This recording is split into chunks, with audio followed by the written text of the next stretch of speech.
Yeah, I'm comfy. I'm just trying to, kind of get adjusted, and maybe I might hold it a little bit. Yeah, you can actually pop it out of there too. We'll kind of play around. I've never really done one of these things. Oh, really? Yeah, this is the first one. Well, you're like pretty big on YouTube though, right?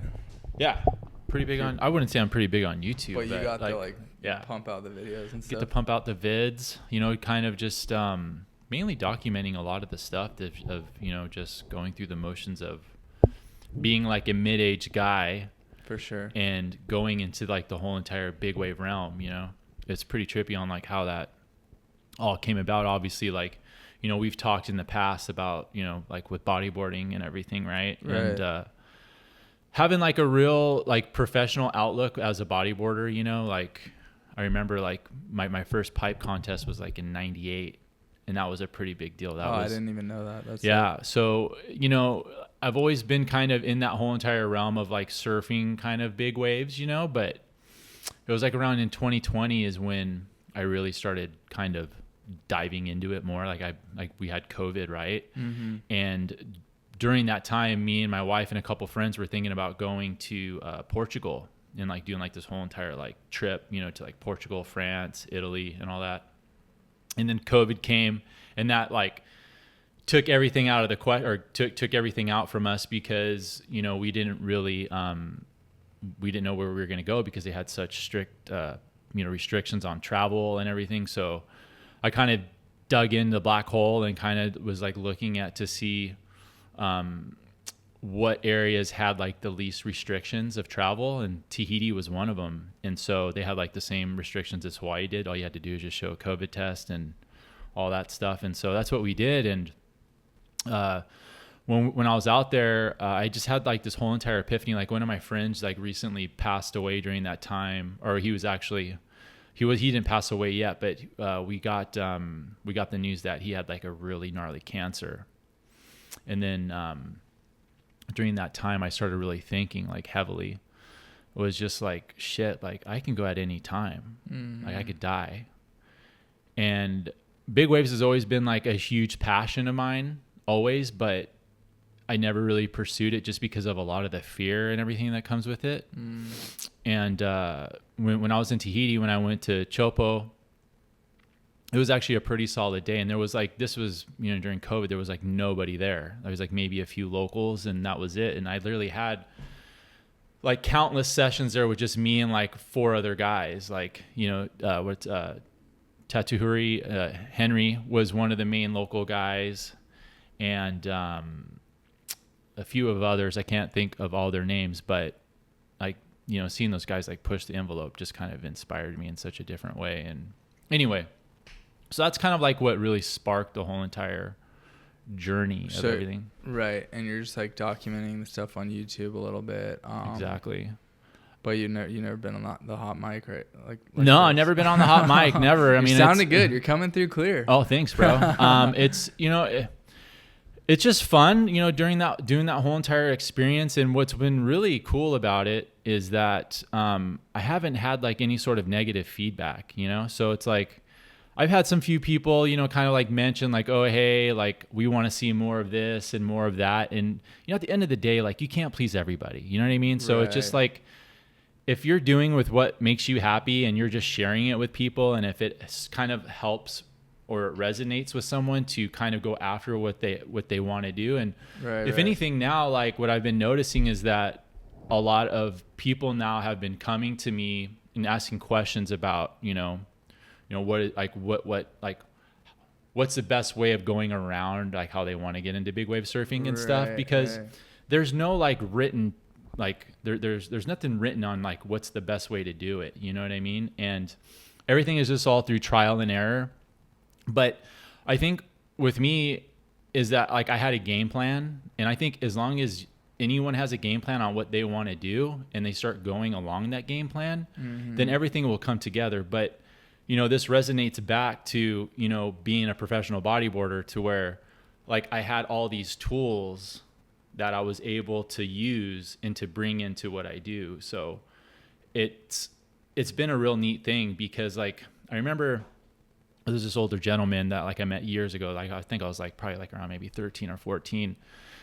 And he told me, he's like, as you get older, you're going to start like learning like these different tools that you're going to keep in a toolbox. And eventually like they're going to come out and you're going to use them sometime. And I was like, wow, that's like a pretty cool theory, because if you really think about it, when you have tools in a toolbox, you may not use anything in that toolbox, but eventually you're like, oh shit, like I need a hacksaw or something. And there it is. And, you know, you're able to use it. And so that's what's been, you know, pretty interesting about that, and really helping people, you know, through their journey with whatever it is that they want to do. And, you know, because, you know, I'm 45. Right. You know what I mean? So Okay. it's like, go ahead. No, you were like talking about being like mid-aged or something, and I was like, I don't know. It's like, I knew you're a bit older, but it's just like not always something you think about, like especially like surfing and skating. Like it just kind of like, it very much just like blends together. For sure. You know. Absolutely. But and, go ahead. No, I think that was it. I think that was it, and you're just like wanting to like.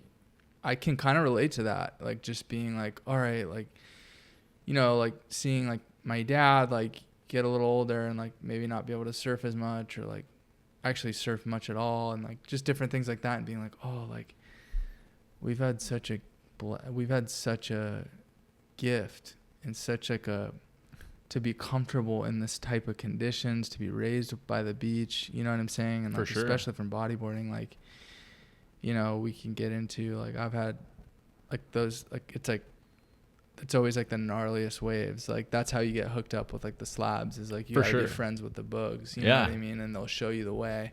And so it's like, you realize like, wow, I'm capable of this. Like, why am I not doing it? Yeah. And it's like, all right, like stay in shape, and like you're, you know, sounds like, yeah. What's it been like? Like, what are some of the big like moments for you where like really pay off? Like, have there been any big payoffs like so far? I mean, everything has been a 100% payoff. I think, you know, like as long as you're putting in the reps, like you're making the progress, right? Like you're going to have your wins, you're going to have your losses, but as long as you're putting the time, just not only besides the training, like, yeah, training is a huge part of everything that we do, no matter with whatever it is, craft or whatever. It's all about the training and preparing yourself for you to go in the battlefield and to, you know, accomplish what it is that you're doing. It's like, you know, anyone that does a marathon, you know, you got to run. And same thing with big wave surfing. I mean, there's so many different tools of the trade to make you, you know, be confident in what you do. You know what I mean? So don't get me wrong. Like fear is always an aspect. Fear is always something that we're going to be faced with no matter what we do. And it's just what makes the fear kind of not as intense is obviously putting yourself in that situation. And you know what really gave me like the eye opener and the aha moment with everything that I've been doing, you know, because I've only been doing this whole entire, you know, big wave deal for, you know, what we're in almost 2006. I would say probably honestly within about maybe 4 years. And I just feel within the 4-year mark, I've accomplished a lot. Mm-hmm. You know what I mean? There are certain hurdles that I had to go through. And I think that's, you know, everyone has like their way of how they get through it, you know, and my theory for myself and just how I've always lived my life is like, life is not a sprint, it's a marathon, you know, and your journey will take you there eventually. As long as you stay in that path with anything that you do, you'll get there. You know what I mean? So it's not about trying to get there quick, but I feel like within the amount of time that I've been in that realm, I feel that there's been a lot that has been conquered. And what I mean by that is that, you know, here it is, you know, I got invited to participate in a big wave event, which, you know, I was competing against guys like friggin', Billy Kemper and Koa Rothman. And I mean, the invite list was just every big wave hitter was on the list, but a lot of them backed out because, you know, they either have something to do, and that just comes with the territory with that. But, you know, to be a part of that and for someone else from another country to acknowledge that was totally pretty big thing. But anyway, talk us through, like, cause you know, Pico Alto Pro is what I'm guessing what you're referring to. Correct. And that was pretty recently. Yeah. But I'm just like, what's a, you know, I guess I know like some of the waves, obviously just being like, but like, what's the scene down there? Like, what is that like a pretty, like, what's that wave like? Like, what was that process? So first off, it's super tricky, especially in the conditions that we've had. Like, I saw a couple clips. It looked like kind of windy. And yeah. So, I mean, it was a pretty solid swell. I think it was, I want to say it was a 15-foot swell out of the south at about, like, I think it was 16 seconds. But there was also a lower interval, which was a 9-foot swell at, I think, 10 seconds. Okay. And so all that wind and everything and that chop just totally, you know, made everything junky and really tricky because it was super shifty.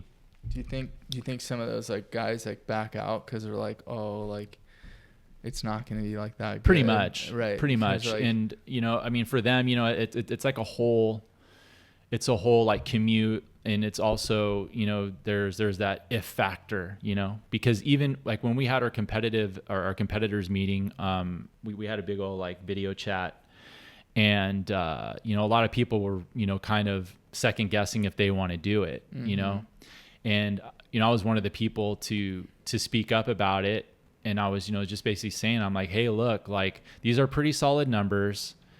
In any contest, like there's always going to be, you know, like not everything is always going to come together. You're not always going to have perfect winds and everything. And sometimes in like that size, like you want a little bit of onshore wind because, you know, it's going to kind of help break it up. Right. Cause then you get like blown up the face. Correct. Not only that, but I mean, it's going to be a lot more challenging. It's like when it's offshore at Jaws, like dudes getting like blown out the back and stuff. So, you know, that was like, another thing too is, you know, just to circle back on something is that, you know, when you have like good mentors, like a real good mentor to me has been Gary Linden.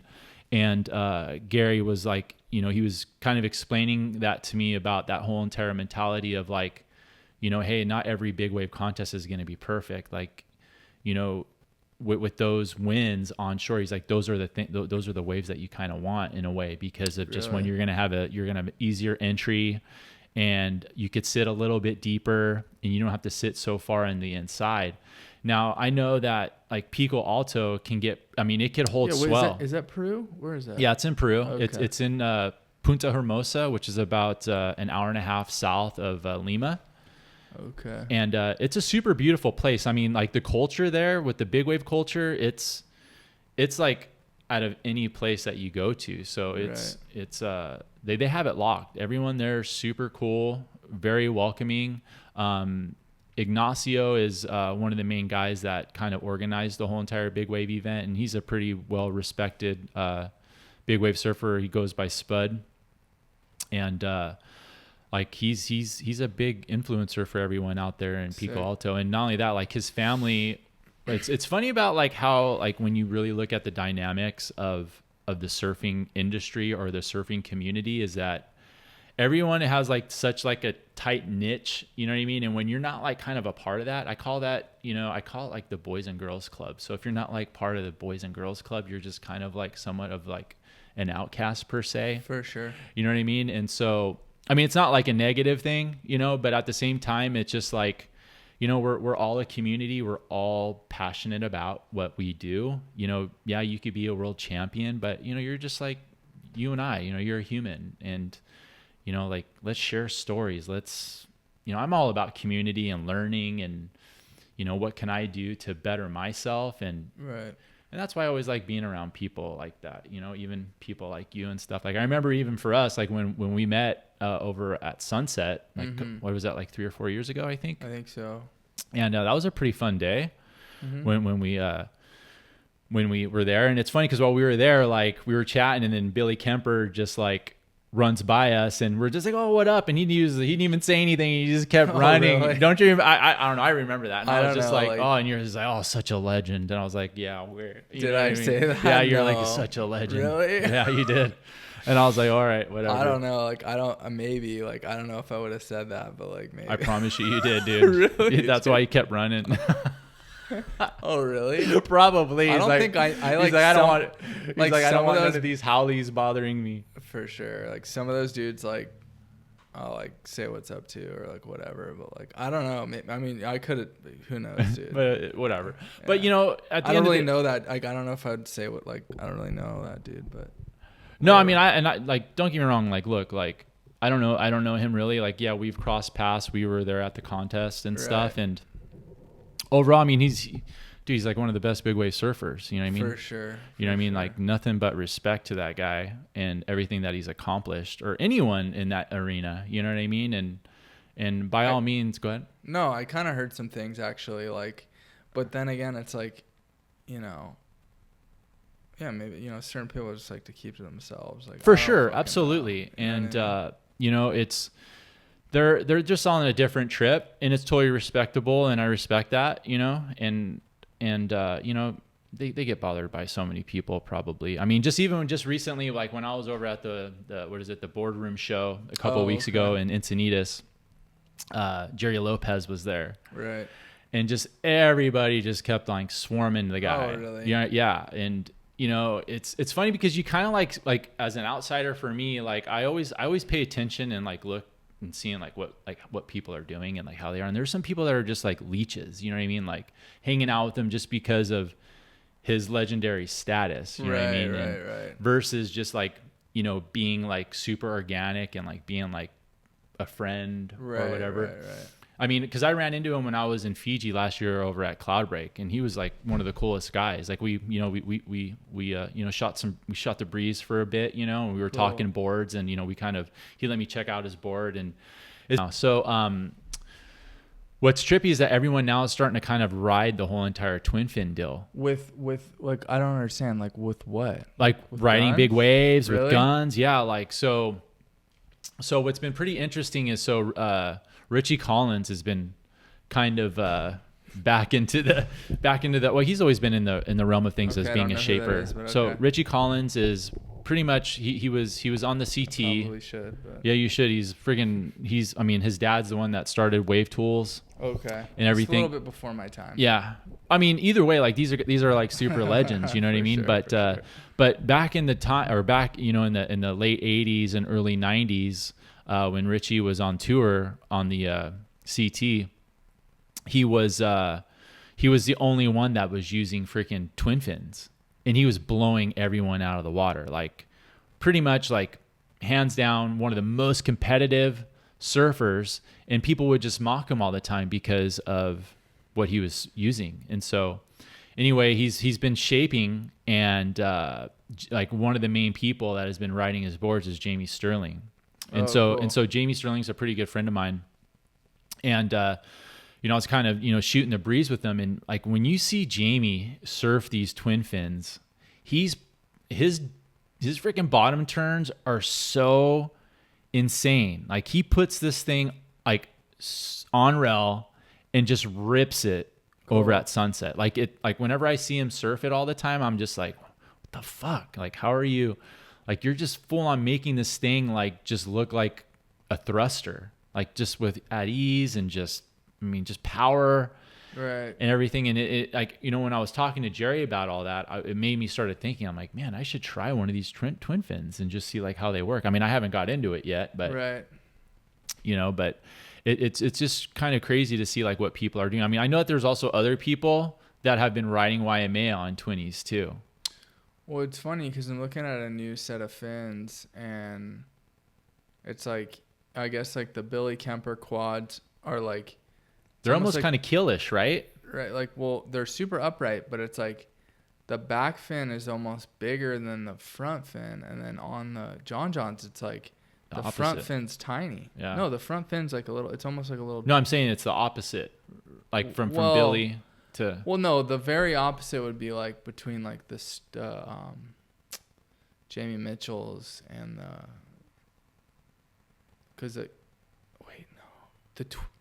the Twiggy fins versus it's just interesting, like, and even if like they're either like pretty similar in size, or even like the John ones, like the side fins are tiny, you know what I'm saying? Mm-hmm. That was really tripping me out. So but so just kind of like backing up, honestly, like, I mean, we could probably just like talk boards and stuff forever, but I'd be interested to hear like what your perspective is on like, you know, I'd say like you got like locally in California, you got like Todos, Mavs. Those are like our 2 spots. And then I guess like you go over to Hawaii, like you have like the outer reefs, you know, you have Waimea, and you have Jaws, right? You have like two main outer reefs. You have Waimea and you have Jaws. And then it's like obviously like Portugal stuff, like, but that's kind of like, well, obviously Nazare, right? But that's kind of like, well, how do you kind of view everything as far as like, what do you really want to surf, or like also like filtering in like, where have you been putting in the time, and where are you preparing? Like since 2020, like what have you been doing? So the first, like when my first like big wave experience was probably at a pretty decent size sunset. You know, I've always heard like people say like, hey, if you're going to start big wave surfing, you should start Sunset. Then from Sunset, go to Waimea. And then from Waimea, you know, just kind of do whatever. And so that's kind of like what I did, you know. So I started off at Sunset, you know, started feeling comfortable. Like I think the first day or the first time that I surfed it was like around 15 to maybe 20 feet. And that was pretty, I mean, when you're out in that outside peak, it gets pretty fucking heavy. It's kind of sketchy because like there's those ones, and especially if you're on like a 6'8" or something, like you're trying to get those ones like up the point, and those like uncles are sitting out there with like the 10-0s and shit, and then all of a sudden like a big West Bowl just stands up, and you're like, I'm so fucked right now. You're so, like, dude, I got cooked on one of those, and it's actually I have that clip on my Instagram page where I think I got like almost 40,000 views on it, and I'm just like full on like no vest. Nothing, no flotation, just straight like raw dog and just board shorts. Just get blown up. And I got freaking blown the frick up, dude. Like that was like probably like one of the worst. I want to say I put that like in like during that time a pretty gnarly beating, because I was held under for a little while, and luckily like, you know, having some pretty good experience with breath holding and stuff, I felt like pretty confident. You know, it wasn't that bad, but it felt like eternity, and it just totally rocked my world. I mean, obviously I paddled back out and everything, but I was like, can't get any worse than that. But I just feel like, you know, starting off at Sunset's a pretty good rule of thumb. Sure. So you know that's what I mean? how you got going. So that's how I started. Like, obviously first, like it started at Chopu, which was, you know, a 6 to 8 foot day. And then I got it a couple of other times where it was like 10 to 12 foot, like face wise. And, it was that kind of like gave me like that whole entire different like perspective, especially when you're like looking over the ledge, and then you have like those West Bowls that come out of nowhere, and that's like heavy, dude. Like, and that's just the thing, is that you could be there like on a 6 to 8 foot day, and there'll be a freaking 12-foot bomb like out of nowhere, and those are usually like swinging like the West Bowl, and you're just totally getting like, you'll get rocked. So anyway, so being at Sunset, and then after that I went over to Waimea and got Waimea like pretty good, where it was like, you know, 20-25 feet. And when you're kind of like getting into this, like what was like the first like did you go straight for the 10-0? Did you go 9-0? Like what was that like? So I first started out was with an 8.6. Okay. And then a few months later I got a 9.6, which have both been paddle acts. I'm a huge fan of the paddle acts, which we've kind of shot the breeze about. Absolutely. And I just picked mine up. Appreciate the help on that. No, that thing is that you'll be stoked on it. Now from there, like, you know, as you like kind of like as you get into it, just like with even surfing in general, like you want to try more boards, you want to try different things. And so like, you know, I have everything ranging from, you know, 8.6 to 10.6. So like it was like you and one of my, it's funny too, I was like texting you and my other buddy, and I was like 9.6, like 10.0, what do you guys think? Like I found this one, like Padillac looks sick. Like you're like, dude, just get the 10.0. I'm like, all right. And then my buddy's like, get both. I mean, why not? He's like, all of them. Like he's like, I got 10.4, like I got 10, and you just got like a 10.2 or something, or you got a 10.4 or something? No, so I have like in my quiver right now, I have like I said, 8.6, 9.6, 10.0, and a 10.6, and I'm actually gonna have Paizel shape me another 10.0. Nice. Because like I'm one of those people that I like to try different things, and some shapers just think I'm crazy. But, you know, I look at a lot of different bodyboarding perspectives when it comes to shaping, because I've been in the realm of, you know, helping shape like my bodyboards and stuff like that. And so like, I understand the concept of rocker, and I personally think that it's going limp, dude. But, you know, I feel that when you start playing with the different rockers and stuff, like, I think you'll kind of get into a whole entire different way of riding. And when I think about tail rocker, is that, you know, you're getting so much speed regardless if you have low rocker or rocker in general. I just feel that if you have a little bit more tail rocker, it will kind of give you a little bit more control. It might be a little bit looser, but the reason why I want more tail rocker mainly is because you're just tripping out on this tail rocker. I know you. Yeah. So the reason why I want more tail rocker is because, and I'm not saying like way at the tail, but a little bit more like kind of like in mid board, you know? Okay. Because, you know, so you don't like flip, but you want like a gradual. Correct. Because what happens is that like some guys, like, they're super low.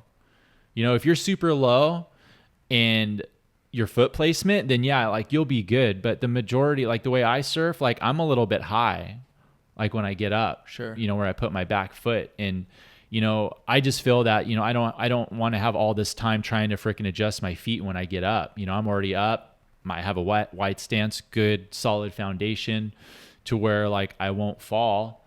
But what happens is, like, you know, like when you ride a shortboard, right? Like you're constantly moving your back foot on the back tail, you know, like if you're going to try and do a snap, my feet up and down all the time. You know what I mean? But with like big wave surfing, you know, you want to try and at least hold like a good line, do a good bottom turn, and, you know, maybe, you know, carve on the lip or whatever, depending on where you're at. So I just feel that having a little bit, I'm not saying like going like, you know, 2 inches or anything. Like, I think if you just kind of tweak it a little bit by doing like, you know, a 1/2 inch, 3/4, maybe 1 inch at max. Cool. So you're pretty stoked on this. So you're at Sunset, like you start with like, you said an 8.6 and 9.6. Now you have like, you're pretty much covered and you got another board coming. So Sunset Waimea, what was after that? So after that, then started dipping into the Todos. Okay. So Todos, I started going there about like probably like 4 years ago. Cool. Is when I took my first trip there. I remember. No, I circled back. I actually went there like years prior, like when I bodyboarded. All my friends were surfers and they wanted to go there, so we went there. And I didn't surf it because I literally just got back from Hawaii and the water was like freezing, bro. It was like 55 degrees, and I'm like, it's gnarly. When you come back from Hawaii, it's like, I'm like raining and cold here. So I just fished, and you know, and they scored. I mean, it wasn't like macking. It was like, you know, maybe 8 foot, but just perfect and just reeling, you know, and just throwing. And, you know, they gave me crap. But anyway, fast forward, when I went there 4 years ago, it was a pretty standard, like pretty good intro day. It was like a 7-8 foot swell. Cool. And it was, there was some west in it. And obviously, I think it was like around 14 or 15 seconds. And it's such a beautiful wave. Right.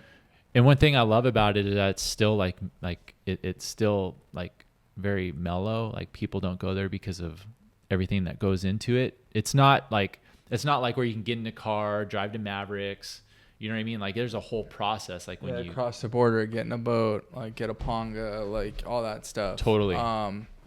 Cool. And how would you compare like Todos to like a place like Waimea? Like, would you say like way scarier, like pretty similar? Like, I would say they're pretty similar. It looks that way. I think it's pretty similar. Footage. Some people say it's not, but like when you look at like where, like especially when it gets super big at Waimea and like where like that boil is, Todos kind of has this similar thing. The only thing that makes it gnarly is that other ledge that Todos has compared to Waimea. But Waimea looks maybe a little gnarlier, or no, like on certain swells. On certain swells, but don't get me wrong, dude. Like when Waimea throws, that place is gnarly. But so does, I mean, when like they shoot the clip, like, or they have a wave, like you're like, oh my gosh, like that wave looks like Dude, like when it stands up, like it looks like a 50-foot wave sometimes. For sure. But it's all about the angle, you know what I mean, and where you're at.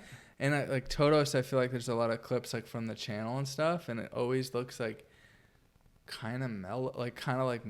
And you're like, dude, like I'm just saying, like, I'm not saying it is mellow. No, and so it's funny that you say that. You're getting this bomb and you're like risking it, and then you get the clip, you're like, what? Like, dude, this is the number one thing that we always talk about all the time. Right. Like literally, like when we were just there yesterday, or on Sunday, like we were talking about that whole entire concept about like whenever we get shots from the channel, they always look way smaller than what it is because of how the angle like is. A 2-foot wave or something. Yeah. That's kind of crazy. But is there another way to film? There is. It's either you can get on the island, or it's the way that like the panga or whatever boat captain you're with on how they set up. They can set up a little further in. They can go a little bit more further inside where it's a little bit shallower and stuff, but some of them won't do it. And there's only a few like guys that will do that. That will, anchor up right there. Right. So there's one particular. Now you have your ski. So like, what's that? Yeah. Now that we have a ski, it's a little bit different, but it's just going to be like with the ski, it's just me and my partner. Right. But if we have like a full team, if we have someone like filming or whatever, then we'll probably either put them on the panga with the with one of the guys that's a little bit more risky when it comes to putting the photographer or videographer in the right place. But it's true, dude. Like it's all about the angle. And so you're at Todos, and like, are you immediately getting into like the like pull vest? Like, is that like, do you have one of those like pretty like from the get go? Like, are you using float, or what do you use?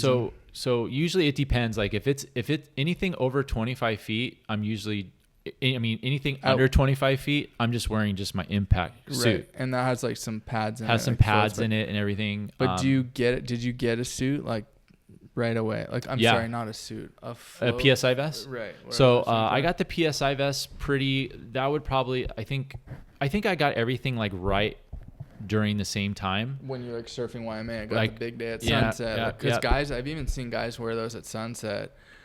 I was at Waimea on like a pretty. I mean, you saw that day. Like there's some good bombs, for dude. Sure. You got some good ones, man.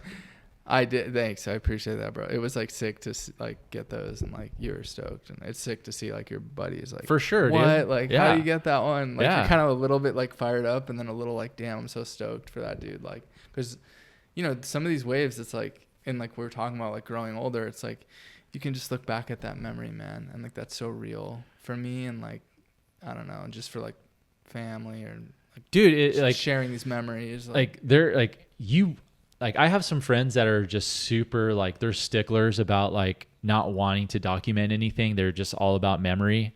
And I just look at them all the time. I'm like, dude, you guys are so like I get the concept of why you say that, but like, how do you not like, why wouldn't you not want to document that? Like, these are going to be like pivotal moments for you, and you're not going to have anything. Everything's just going to be in the ether just because of your stubbornness of not wanting to have some documentation about it. Like, totally. I've always wanted to have documentation. Well, this is something I've been talking about a little bit. Like, people are like, oh, you just want like the clip for Instagram. I'm like, dude, I was like trying to get film like from the day I started surfing. Like, I want to see myself. Like, it's like, it has nothing to do with Instagram. No. Like, I mean, I'm obviously like down to like share the wave I got on Instagram. Sure. Like, that's sick. And like, everyone's stoked on that, but like but I just like get a little bit like I it's like, dude, like literally like me and my buddies were like getting GoPros, and like after the session we're like plugging into the TV and like just like seeing, just scoping the footage. Like, that was the sickest time. Like, and we're having some food and we're just like, yeah. And and like I think what it is a lot of people are just so worried about how they look, when they surf, for sure. Because like, it's funny because we all have like this like we have like this image in our mind about how we look when we surf, you know what I mean? So it's like, it's sick to see what that looks like, And then when you see it, sometimes you're like, oh, that looks super sick, or you're just like, oh, I totally botched it. Yeah. You like think you're so sick, and then you like, oh no, like. But like some of the bigger stuff, it's like it's pretty much all sick. Like, no, dude, if like you get like a 20-foot wave, like it's hard bro, to look like.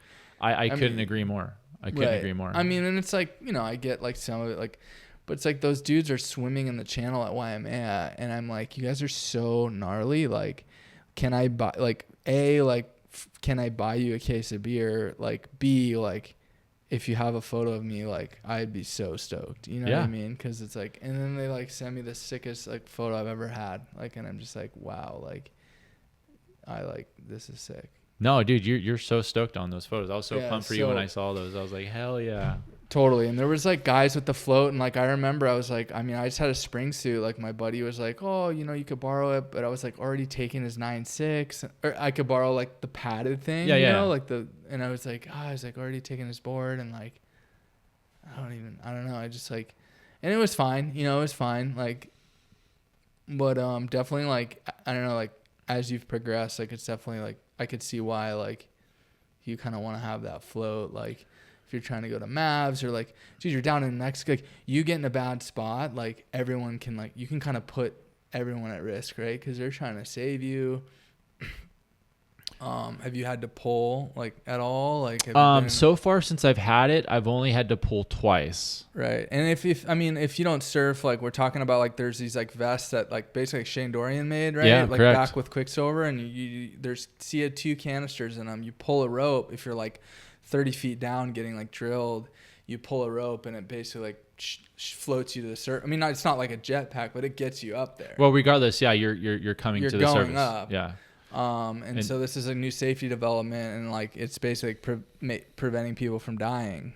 Pretty much in big waves. And you know, one thing is since kind of a gnarly thing to say for sure. But what's been great is, you know, since we've had this technology, there hasn't been really any fatalities. Right. And so I heard about one guy in Nazare. I don't know if you caught that. Like, he was getting like bashed against the wall or something. Okay.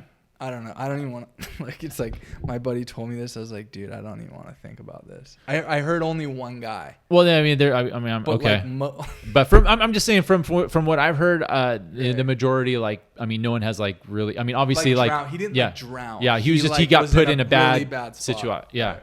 Situation. And so, you know, I think, you know, when you look at a lot of the old school guys, you know, like when you look at like Peter Mel, Sean Dollar, you probably could loop like Laird and like, yeah, for sure. I mean, but like when you're looking at Laird and stuff, like they were wearing, you know, life jackets at that time, like but the wakeboard but when you're looking like when we're talking about like the old days, like Peter, you know, like everyone surfing over at Mavericks, and even like, you know, Mark Fu and I mean, the list goes on of all these legends that were pushing the limits. Even like Jeff Clark. I mean, Jeff Clark was, you know, one of him and Grant Washburn were like pretty much the two originating guys that were surfing Mavericks by them. Or actually, Jeff was surfing it longer before. That's right. That's like. And then you know, Grant came in, and they were pushing the limit with no flotation. You know what I mean? And so and then you start hearing like a lot of these legends, you know, like when Mark Fu died, you know, that was pretty heavy. I mean, I remember when that happened, I was in high school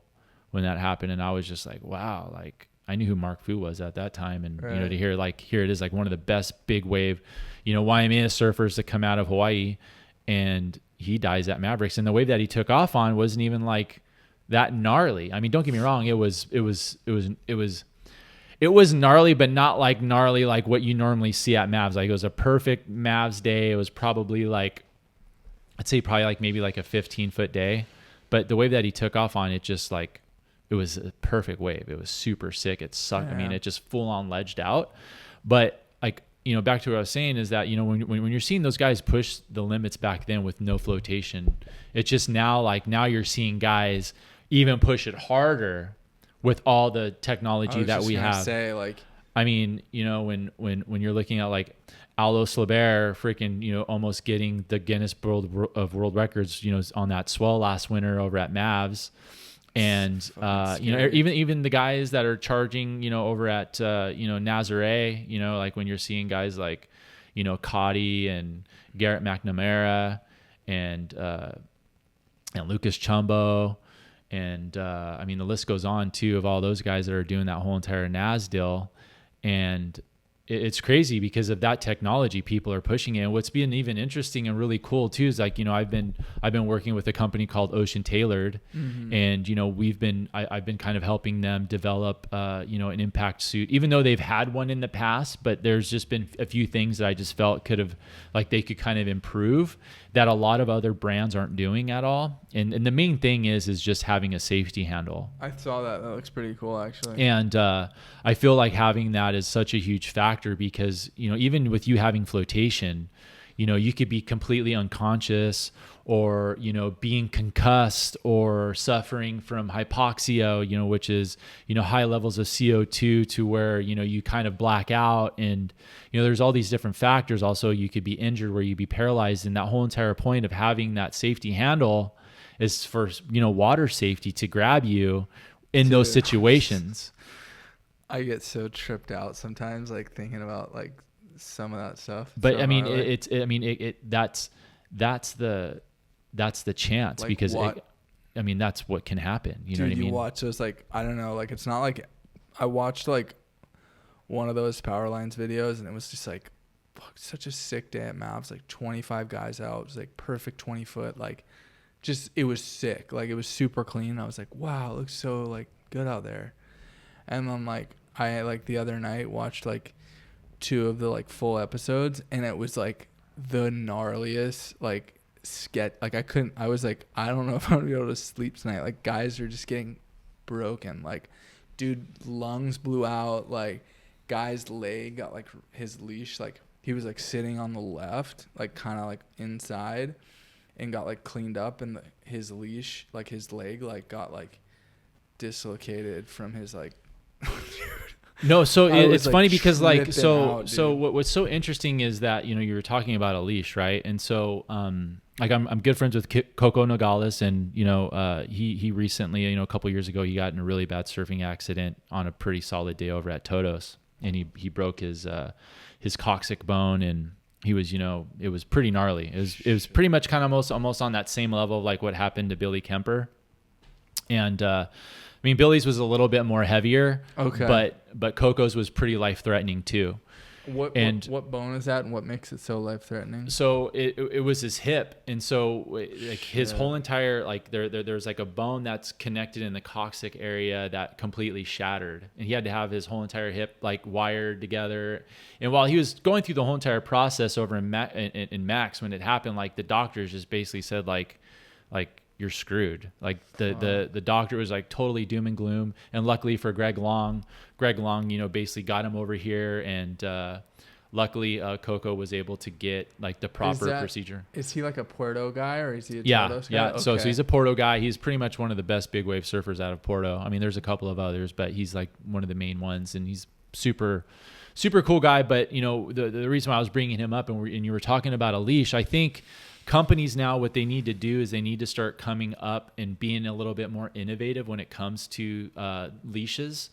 And I think that they should start, working with different type of physicists or whatever when it comes to the coil, when it comes to the leash. I think, now like we're able to measure waves within the kilojoules, so like you have like, 3,000 kilojoules, anything over 12,000 is just completely like slab, right? Right. And so when you're thinking about this pounds per square inch of how these waves break, you have to think about the amount of force that you're being pulled.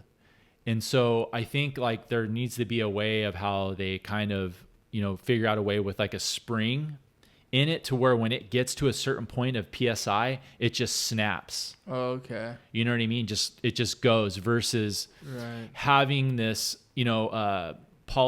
polymer or something or whatever. I forgot the name of the rubber that they use, but some, like for instance, like Stay Covered has the polymer something. I forgot the full name of it, but the way that their leashes work compared to the other ones that I've used is, and I'm not like endorsed by them or anything. I'm just speaking on like pure like experience with their leashes and how they stretch, and how like the recoil of how it comes back and everything, like they stretch. And I just feel like when you have something like that, and you have like a little like a spring of a coil that's linked in to where you could hand tie everything into the leash, into the nickel swivel or whatever, that it will give you some leeway, and then if it's too much, it'll just snap to where you won't run into a situation of like what happened to Coco. I know it's pretty funny because, you know, during that time. So that's what it was. It was the leash. Yeah, it was the leash that did everything because of where he was at. And he was sitting a little bit inside, and one of those freaking bombers just out of nowhere, like a 50-footer came out of nowhere. And he didn't pull the cord or anything. No, he was, I mean, it was like, it happened so fast. And yeah. I mean, I wasn't there at that swell, but, you know, obviously this is just everything from hearing it from him and everything, because I actually helped him during his recovery while he was staying here in the States. And so, you know, hearing about his whole entire perspective. And so we brainstormed on a lot of ideas. And I just think that there should be surfing companies that, or at least leash companies that are kind of trying to develop that sort of technology. Right. So we're talking about, you know, like new technology and equipment. And it's like so sick that they made these like float vests. Like, it's like, damn, like I wonder how many lives those have saved already, you know? It's, so many. Right? But then simultaneously, like, guys are like sending it, you know, and like one thing that comes to mind is like you see like Kyle Lenny like doing some toe stuff at Jaws, and he's just like doing the gnarliest stuff, but then you see like right before he's about to get smoked, you see his hand go here, and you're like, if you don't know, you're like, wait, what's he doing? And then you're like, oh, you know, he's getting ready. No, he's getting ready. Like that. That's pull. one. Yeah, that's one thing that he's been pretty vocal about, of saying like, hey, like once I eat it, like I'm pulling that thing. He just pulls right away. He just pulls, and it's in a way it's not what everyone does. I mean, I'm sure some people do, but what happens is that when people do that, you know, you have everyone in the background like saying, oh, if he's doing that, he shouldn't be surfing big waves and stuff like that. Like something very similar happened to one of my friends by the name of Eric Nicholson, who's a freaking charger too. He's like, I think one of the best upcoming big wave surfers to come out of Southern California. That's just my perspective. I mean, this guy's a complete beast. Mm-hmm.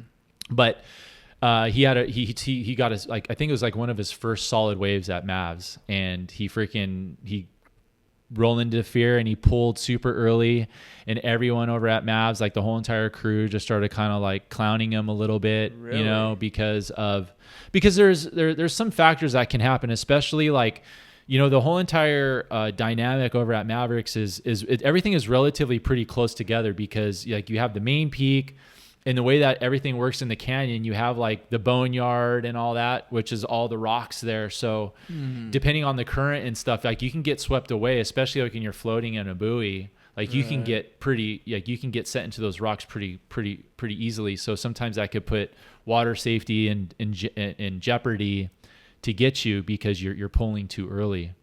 You know what I mean? Because you can get pushed down. Correct. In the boneyard. Okay. Correct. And so he got a little bit of he got a little bit of backlash on that. But look, like my theory is this: is like people are not in that situation, and you know, everyone has a different way on how they do things.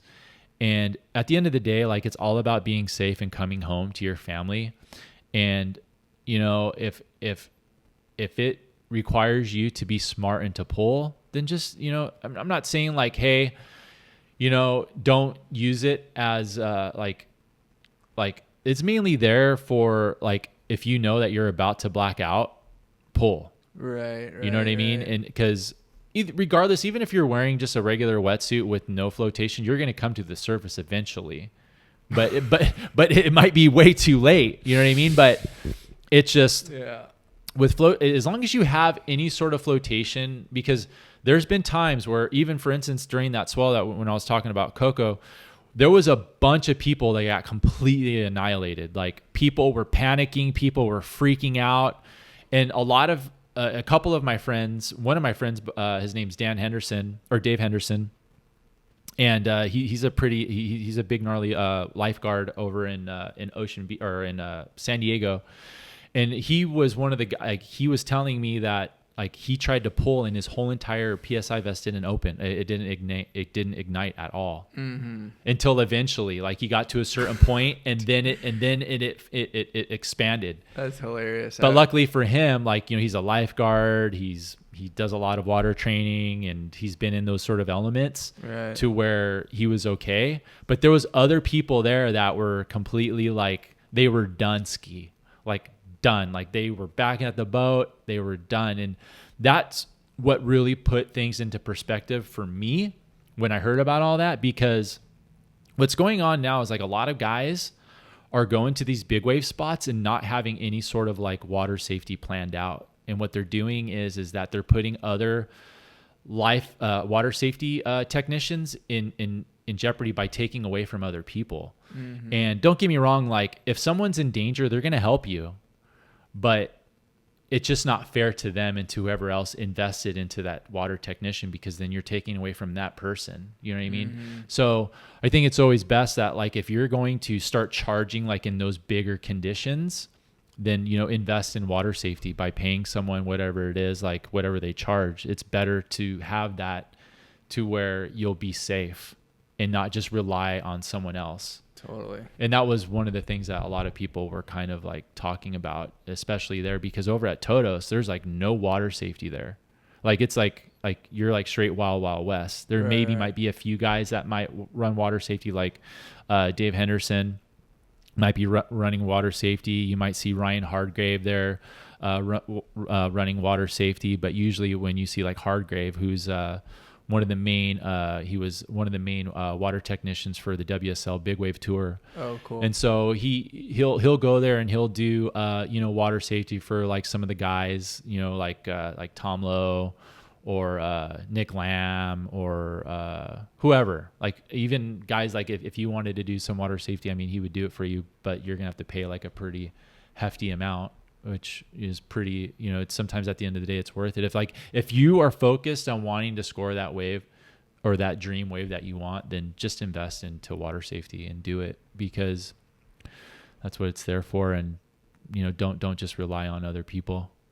Dude, it's crazy you say like you're going to float. Cause like I had an experience where I was like, oh, I want to hear it. I'm stoked. I had an experience where I was like, damn, like I could see just like a little like bit of float, like in Hawaii. Like I was like, oh, I could see like a little float coming in so handy, because I was like, I took off on this one at Waimea. I don't know, I want to say it was like, I don't know, that day was like, it was pretty solid. Like there was some closeouts in the morning, and then like, I don't know, it's maybe like 20-foot waves out there.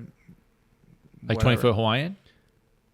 I don't know. Like you saw the clip, dude. I'm like, I would say that that was easily like that day that you were there. I'm saying that was probably like an easily like a 15, maybe 20-foot day. 20-foot day for sure. There's this one like Hawaiian wise, dude. There's this one like wave I got. My last wave, I was out for like 2 hours, and like I fucking stood. I was kind of like getting a little chip in, and the tide got kind of low, and it started throwing off that like boil, and I chipped in, and like I just went, oh no, I'm in such big trouble.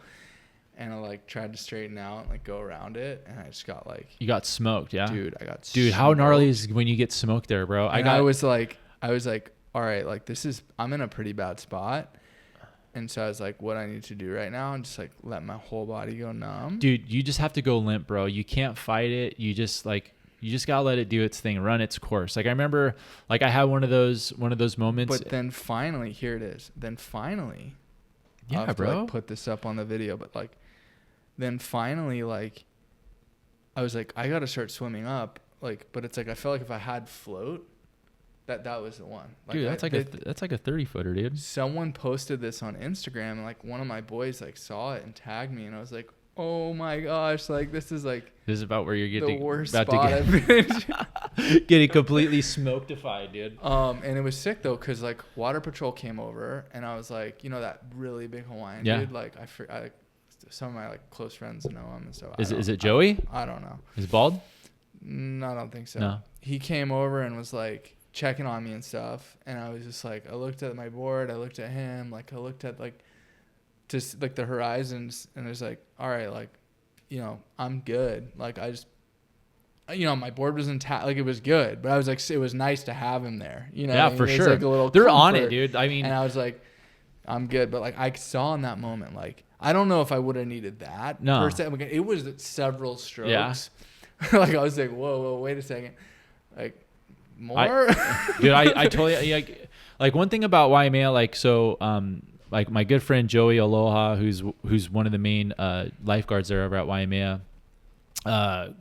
there was a couple of years like where I would go to Hawaii and I would do some training with him. I mean, this guy is a complete, I mean, he's been, you know, in an invitee and on the, you know, for the Eddie and everything. And, he wasn't a lifeguard. It was like the big water patrol guy. Yeah, I know Okay, what you guys are talking about, but I'm talking about Joey about Sure. so when I was doing some training, cause I would go there frequently, you know, and I would go there super early and we'd do some training together. Like I'd work with him for like, you know, almost a week, and we just fucking swim from 3 tables all the way to Waimea, then do a bunch of breathe work, runs, like do all this crazy shit. I mean, this guy's a complete animal. But the thing that what makes me feel so comfortable of being over at Waimea, like where I feel like Waimea is like my second home, is putting the time in the training in like, you know, snorkeling and, you know, swimming under like deep into the like where the reef is and where the rocks are and where like the boil is.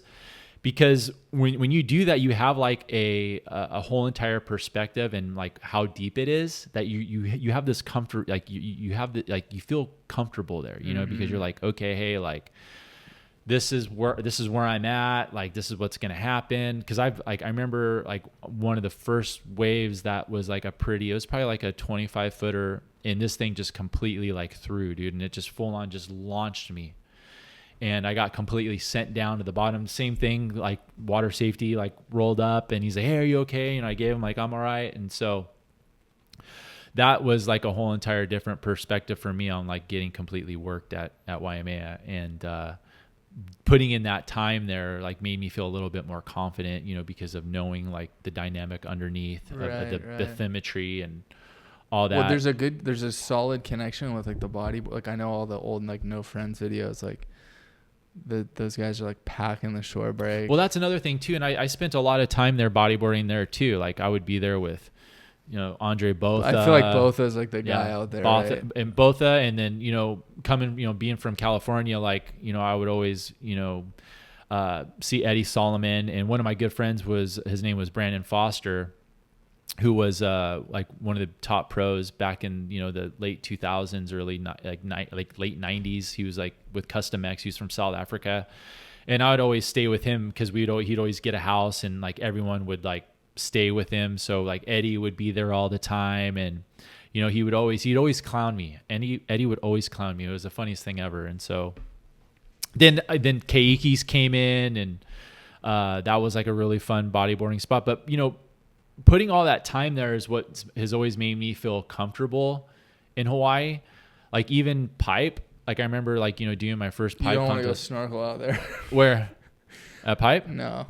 Oh, dude, that reef is so gnarly. You don't want to go. Oh, I've done it, dude. I've gone through that whole experience of seeing the caves, and dude, it's there's so much beauty in it. You know what I mean? And it's just like when you're there, it's like, and when you see it big, you know, you're just kind of like, oh shit, like there's like so many different parts on the reef to where like where you take off, like there's some consequences, dude. I remember I hit the bottom. I have scars on my legs from being slammed on the reef. I have the clip too, and like I pulled in and just like bounced on it, and I was like, that was so Was that the one that you did, you pulled in backside? Like a complete wall? No, I know which one you're talking about, like the one where I did like the snap and yeah. No, that was a sick one, but like, no, I didn't hit the reef on that. I think that one was like just like far enough over. There was a different one where I took off more like, I don't know what they call that over there, like kind of ain'tsy. Yeah, like, yeah, Aints area.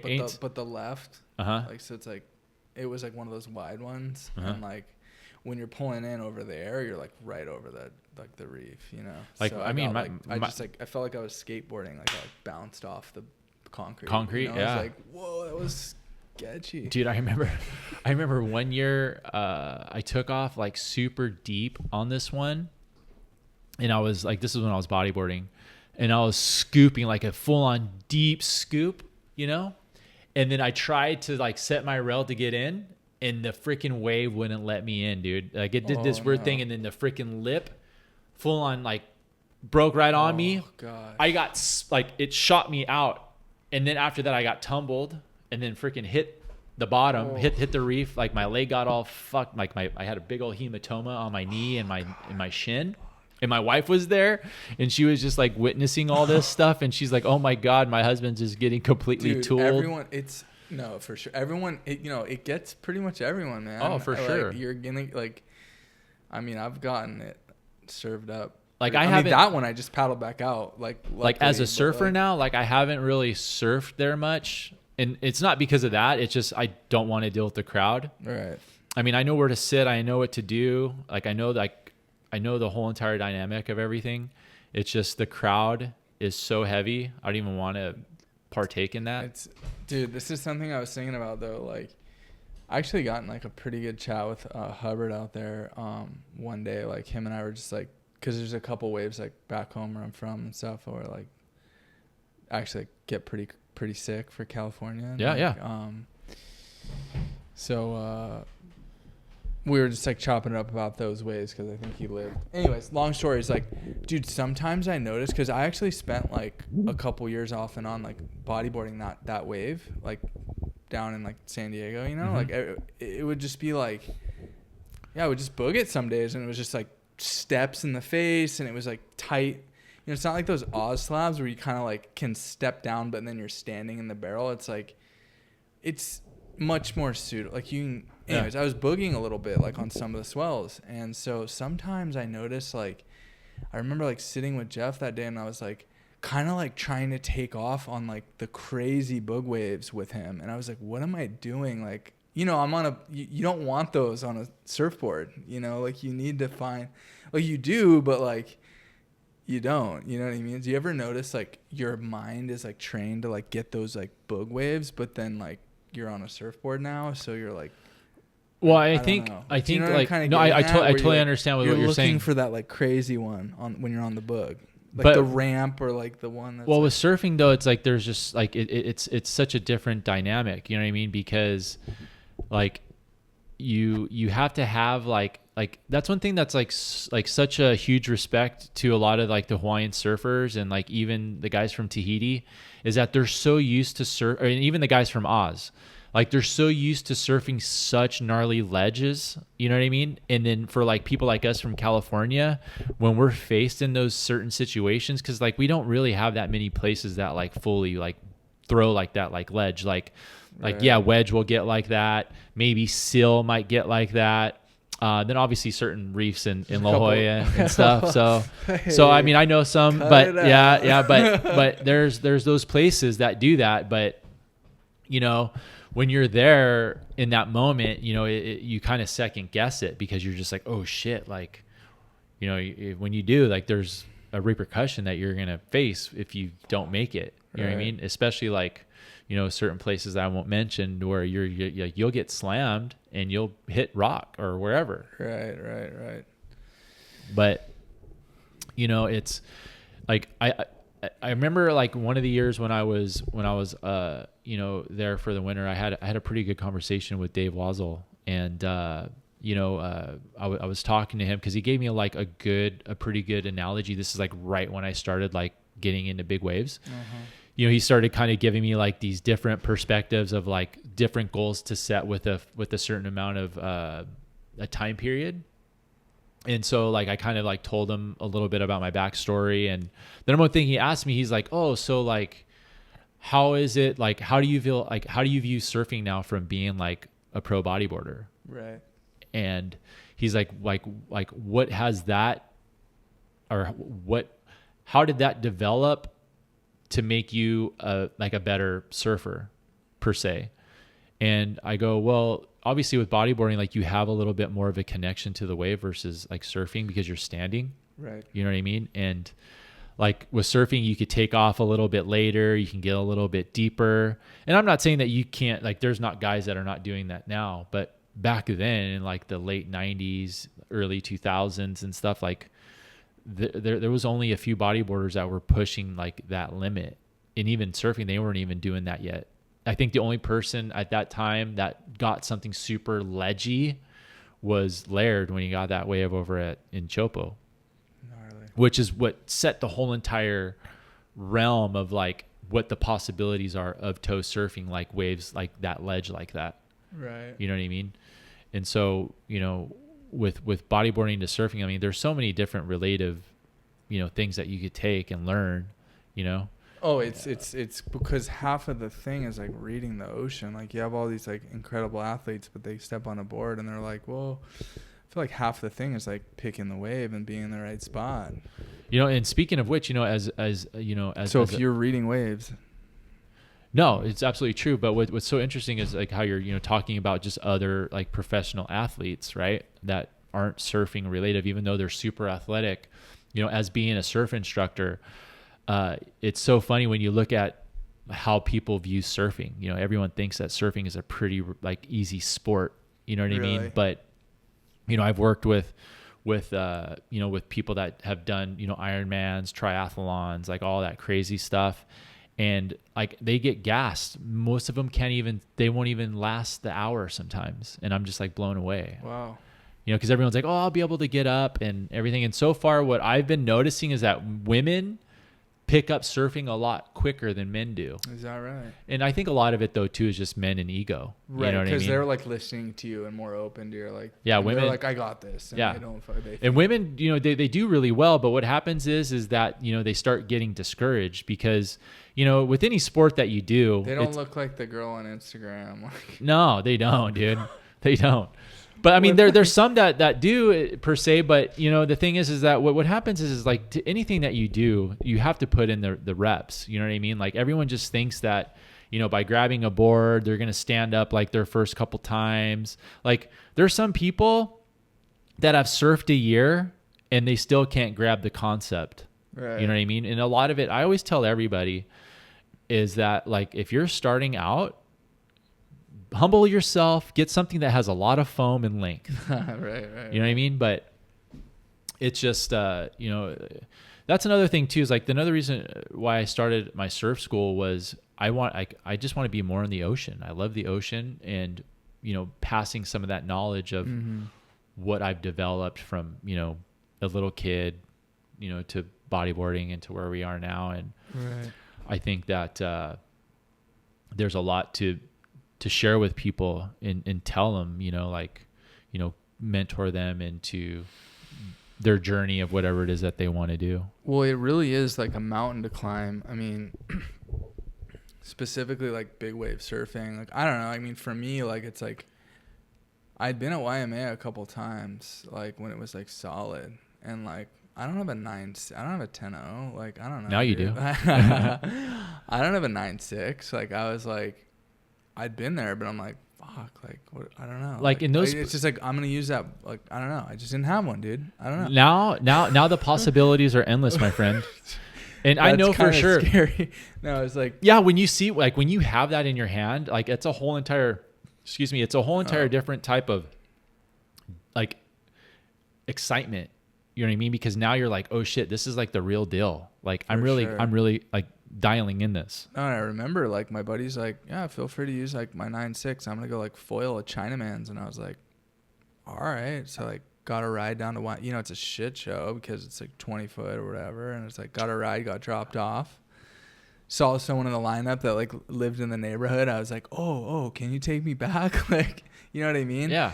But I was like, wow, I'm on the beach with a 9.6 right now, and it's like solid. And I'm like, it takes a lot to get there. It's like you got to have the swell. Like you got to have, like, it's preparation. It's truly a mountain. And so now I'm like, that felt pretty good. So now I'm like, all right, like, what's the program? And it's like, you're like, you just picked up a ski, like you're partnered up with your buddy. Like how's that? Like how's that playing into your, like, your goals and your program right now? I'm just trying to think on how I could dial that out. How did that all come about? Like, it's like he picked up the ski, but like, how did that come with about? Christian, so like, we've been talking about, wanting to get a ski for a long time. For the past couple of years, we've talked about it. And, like my brother, he works for Yamaha, and I've been freaking hounding my brother to, give me the list because, they're like the inventory or something. Yeah. Uh-huh. And so, cause my brother can get like a little bit of a special like employee discount. So I was like, fuck, if I don't have to pay, retail. Like, let's get a brand new ski, because I might be able to get a brand new ski to equivalent of like what we would pay for a used one. Right. And so anyway, like Christian, like full on did this on his own. He came across a really sweet deal. That was a 2005 Yamaha FX HO, which is pretty much the top of the line one, which that motor that he has is the same exact motor that they still use today. Obviously today now they have things that are more turboed and all that, but that was like the motor that pretty much set the foundation for all the Yamahas in their motors. And so anyway, like he got a killer deal on it and only had 69 hours. Right. And so we've always talked about being partners and stuff. And so like we've basically invested into this together, you know, from, you know, purchasing, like all the safety equipment, all that. Like we're actually going to be leaving, actually in a couple weeks for the Maverick Safety Summit that they have there. And so, you know, I'm friends with, Drake Stanley and, Frank Guitar, who run all the safety over at, Mavericks. And so, you know, I reached out to them and was like, hey, like, you know, during the Maverick Summit, I know like when we have like, cause they do like live demos, they do like situationals and stuff. And so I was like, hey, do you mind if, you know, we take our ski out there to, you know, kind of train a little bit with you guys and kind of see like how you guys run your safety and stuff. Like we have I have an idea, like my friend Christian doesn't, but like, I feel like anything when you get into that realm, especially like even big wave surfing, like education is key, dude, because another thing too, you know, just to kind of circle back about like, when it comes to the PSI vest, like for instance, to get the Patagonia vest, you have to do a certain safety course to get the vest, which is, Patagonia is partnered up with the organization called the Big Wave Risk Assessment Group, which totally opens up your mind and things that you miss as a surfer or even as just an ocean goer. Like it's just not about big waves. It gives you more ocean awareness and how to be better at being more what's the word I'm looking for? Having more of a understanding of the risk management. Okay. You know what I mean? Mm-hmm. And so with all that, like as being, you know, I've traveled legitimately just about almost every major surf wave or surf spot I've been to. And I've always thought that I was prepared, but come to find out when I went to that, I was so underprepared, like so underprepared. Okay. And so when you do these courses, you know, obviously after you finish everything, like you get a certificate that will allow you to get the Patagonia PSI vest. And I think genuinely that any company that does any sort of PSI vest should do some sort of training, even if it's online, to have you understand about, you know, what this is for. This isn't something, you know, this is something that is not just to be used lightly. It's interesting, like that you say that. Well, something that comes to mind is like, dude, like maybe that's like a good idea where you could just do like a little thing, like just like do it yourself. Like you could just do a video yourself, like just talking about all the stuff you learned. Well, I mean, not as a substitute, because it's like sounds way more in depth. And so I mean, go ahead. No, the other thing was like I did kind of notice that like when I just like I've had a couple of my sessions, like dude, there's some like gnarly like core like chargers dudes that I've met, some that I don't know, but then I did notice like a couple people I was like, like this dude looks a little uncomfortable, like I don't know, he looks a little like nervous, like, you know, it's like it's pretty big, but it's also like, you know, he's got the vest and like the pads and like the new gun, and I'm like, like, you know, I think that's a good thing to say, where it's like, you know, if you want to go out there and get a bomb, like by all means, but like maybe not, like maybe it's like opened up access to people that maybe shouldn't be around. No, what do you think? So I think look, like everyone has the right to go about it, but I feel like when you reach a certain point in that big wave arena is to educate yourself. You know what I mean? By doing courses like that, because when when you're out there and you're going to be putting other people in jeopardy. Like, people that have more experience, you're also going to put water safety at risk too, because, they're going to have to rescue you if you're like freaking out or whatever. I just feel like there's just like, when it comes to that, like how I was saying earlier, is that there should just like everyone that has any sort of safety vest should be like, look, in order like to get this vest, you have to qualify for X, Y, and Z. Right. It's not like saying, okay, hey, where have you surfed or whatever. I mean, who's gonna, right. You know what I mean? But and everyone. And I'm not saying like, hey, you have to pay a certain amount of money, but at least like have some sort of like, maybe do something on YouTube where you have like, a 30-minute video of explaining like what the risk you're going to be putting against. Like, it's like I saw like some footage of Kai where it's like he's doing this crazy stuff on his toe board, and then as soon as he's about to get smoked, you see his hand go here, and I was like, oh, like he's got it so dialed that like he just like can do this crazy thing in front of like a 40-foot wave, but then just like, no, he's got like safety, and like, that's partially skill and having it dialed. But then we were talking about this other story where it's like, I guess like there's a bit of a peanut gallery at Mavs, like, well, I mean, it's just not there. I mean, like, it's everywhere. Everywhere, right. So I was going to say, but what I was getting at was like, if you yourself, like, let's just say like, like some of these guys have boats and skis and like, it's a full freaking program, it's like. For sure. Guy like, I mean, you got your ski now. It was like I feel like most of the guys probably like, they don't have all that. No, 100%. Right? And so it's like, can you be pulling that much? Like, do you have enough canisters to just be here's the thing. Like, so each PSI vest, whether you have a Patagonia, whether you have a Quicksilver, whether you have a Blue Soup, they all have 4 cartridges.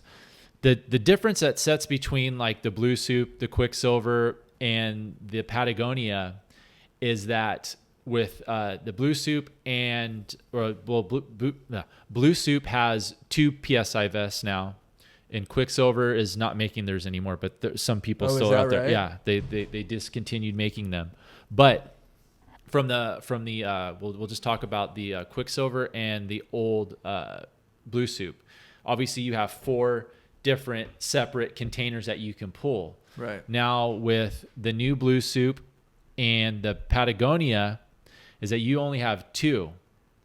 You have 2 handles that you can pull, which is on your left and right shoulder. Okay. Now with the Patagonia, and I'm sure the Blue Soup one is going to be very similar, that depending on which way you pull on either of these, like you're either going to ignite the first one or the second one in the back. Oh. But what happens is if you pull it a certain way, it blows both canisters. Oh, so what happens is like you don't know if you've inflated both of them. So sometimes it's almost like a gamble. You know what I mean? Like you're playing a game of Russian roulette when it comes to figuring out like, oh, did I ignite both of them or just one of them?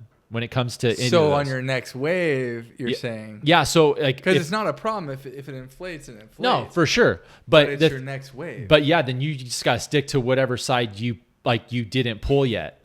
That's hilarious. Because like at least for me, like when I pulled, I'm like freaking going like I'm freaking like pulling it this way, that way, or wherever to ignite because it, like dude, at the end of the day, you just want to get that thing ignited. A buddy of mine, it was so funny. I was like laughing earlier because like a buddy of mine, his name's Pat Miller, and I was just talking to him a little bit about this. Like when he was like I was like 10-hour 9.6. He's like, get both.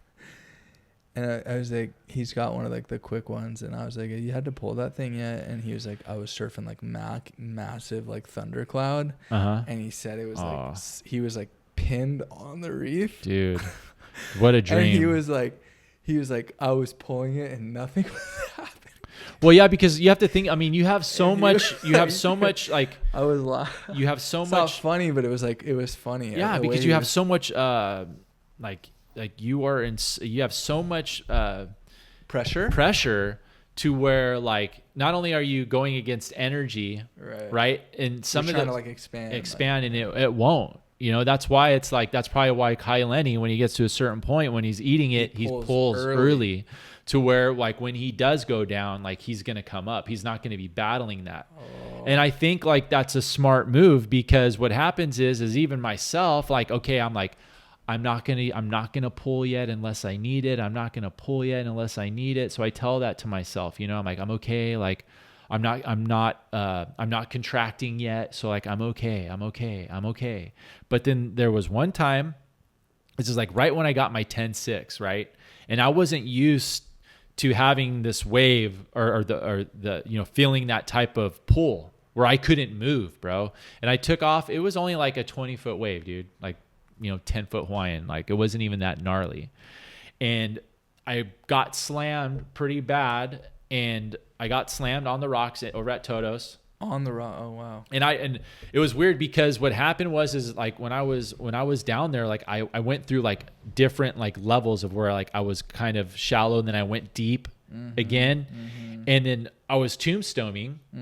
And what scared me is that like I couldn't move because of the momentum of the whitewash pulling. So I couldn't move. Like I couldn't do anything.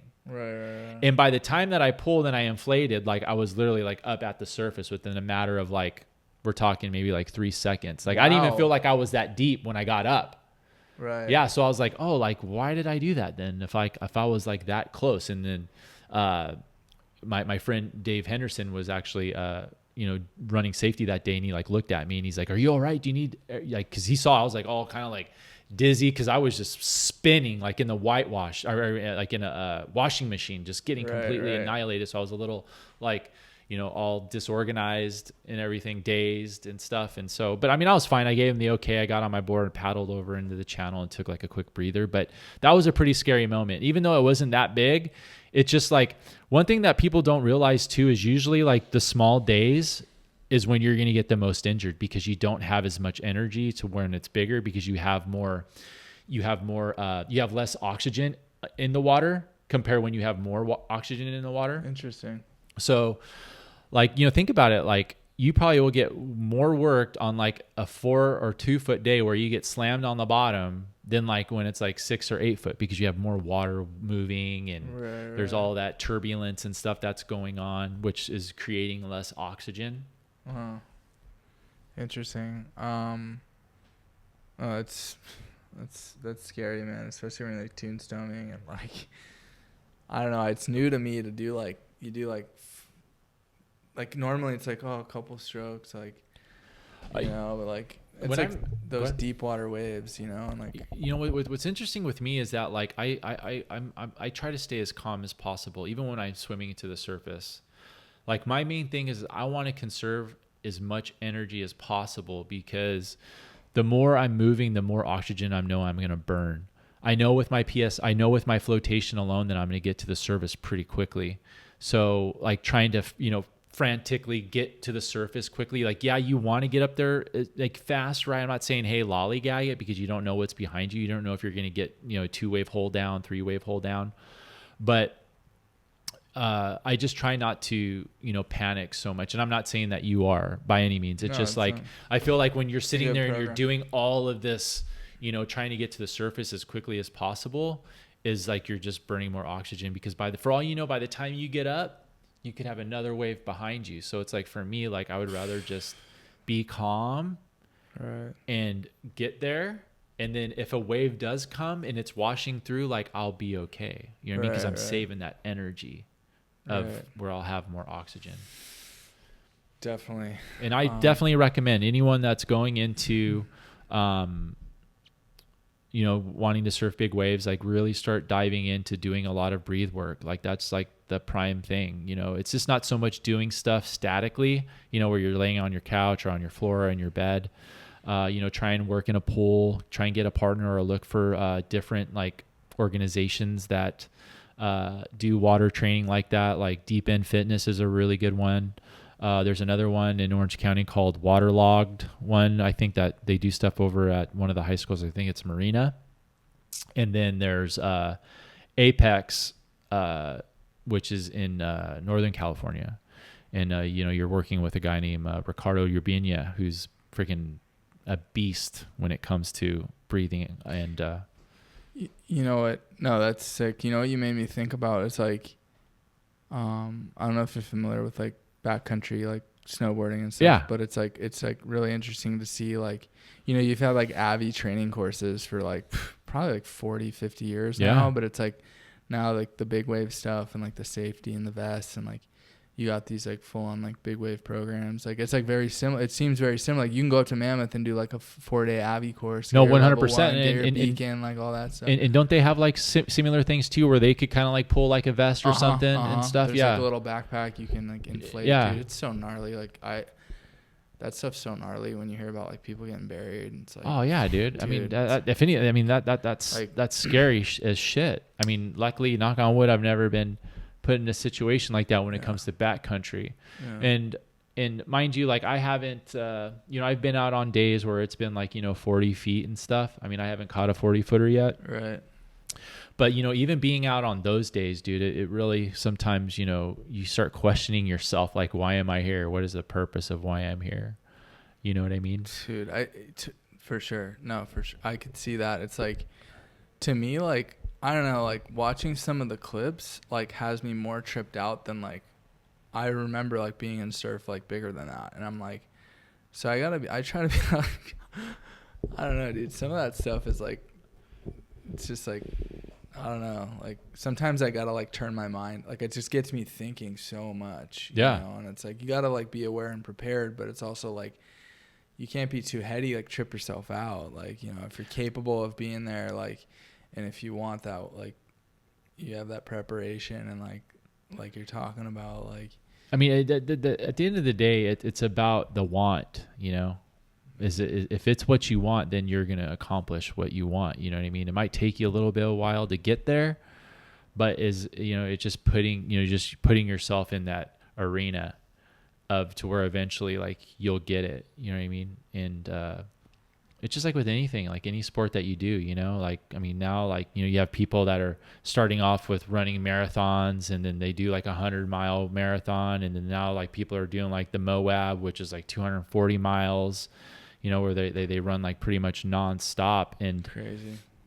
Like every sport has its relatability, you know what I mean? Right. And, you know, big wave surfing is just such on a different level because like, you're in an uncontrolled environment. You know, when you're doing stuff to where you're pushing your body in a different realm, at the end of the day, like, you know, you're going to go home, you know, you're going to be okay. Like, yeah, you might have some health risks due to, you know, your heart or maybe your liver or whatever, but with medical science and everything and with doctors, like you more than likely will survive that. Right. But with surfing, it's a whole entire different realm, you know, like, you can't go no longer than, you know, 5 minutes or 7 minutes without oxygen. And if you do, you die.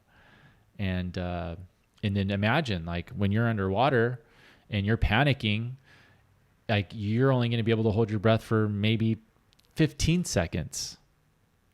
Totally. You know what I mean? And so it's just like, no matter what you do, you know, there's just always that risk, you know? So just getting into like the rest of the season, like I know you guys like just did Totos to like feel it out in the ski and like just get a couple reps in when it was smaller and stuff. Yeah. And so, you know, back to one thing I wanted to mention too, sure. I don't mean to cut you off. No, I'm so sorry.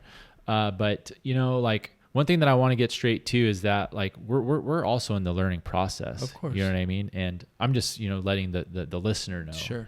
And, it's, you know, it's all a process of learning. This is something new and we're still figuring it out. And I think just like that just goes how it went from everyone before us. Like they figured it out. Like they didn't know what to do either. You know what I mean? I mean, like you hear some of the stories. I mean, like when they first started tow surfing, like they were using a Zodiac to get towed in before even a ski. So it's like, so many things have evolved and everything was based on trial and error. And, you know, obviously like, yeah, now we have people that are more experienced and they share that knowledge, or, you know, you can go on YouTube and some of them share that knowledge. And now it's like what needs to happen now. And they do this over at Nazare where, you know, you could pay, you know, some of the safety crew team and they'll full on do like, they'll work with you for like 5 days, like intense, like freaking training. Like they'll put you out there like on a 20-foot day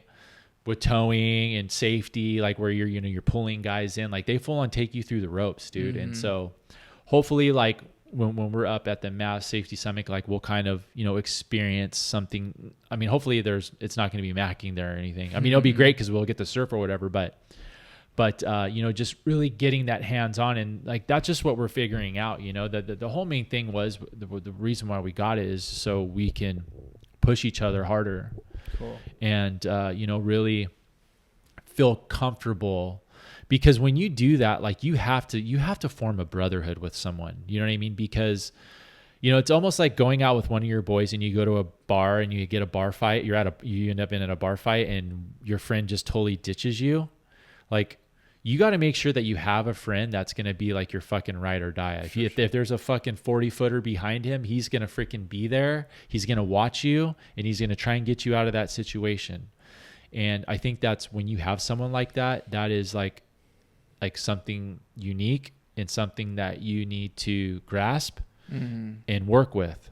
And that's why you look at a lot of these guys that have like their certain teams, like literally, like eventually, like, and I'm sure you've already experienced it. Like you'll start seeing like certain pros will stick with certain people when it comes to their safety, like between them two, or they might have someone else separate running safety too as like a backup.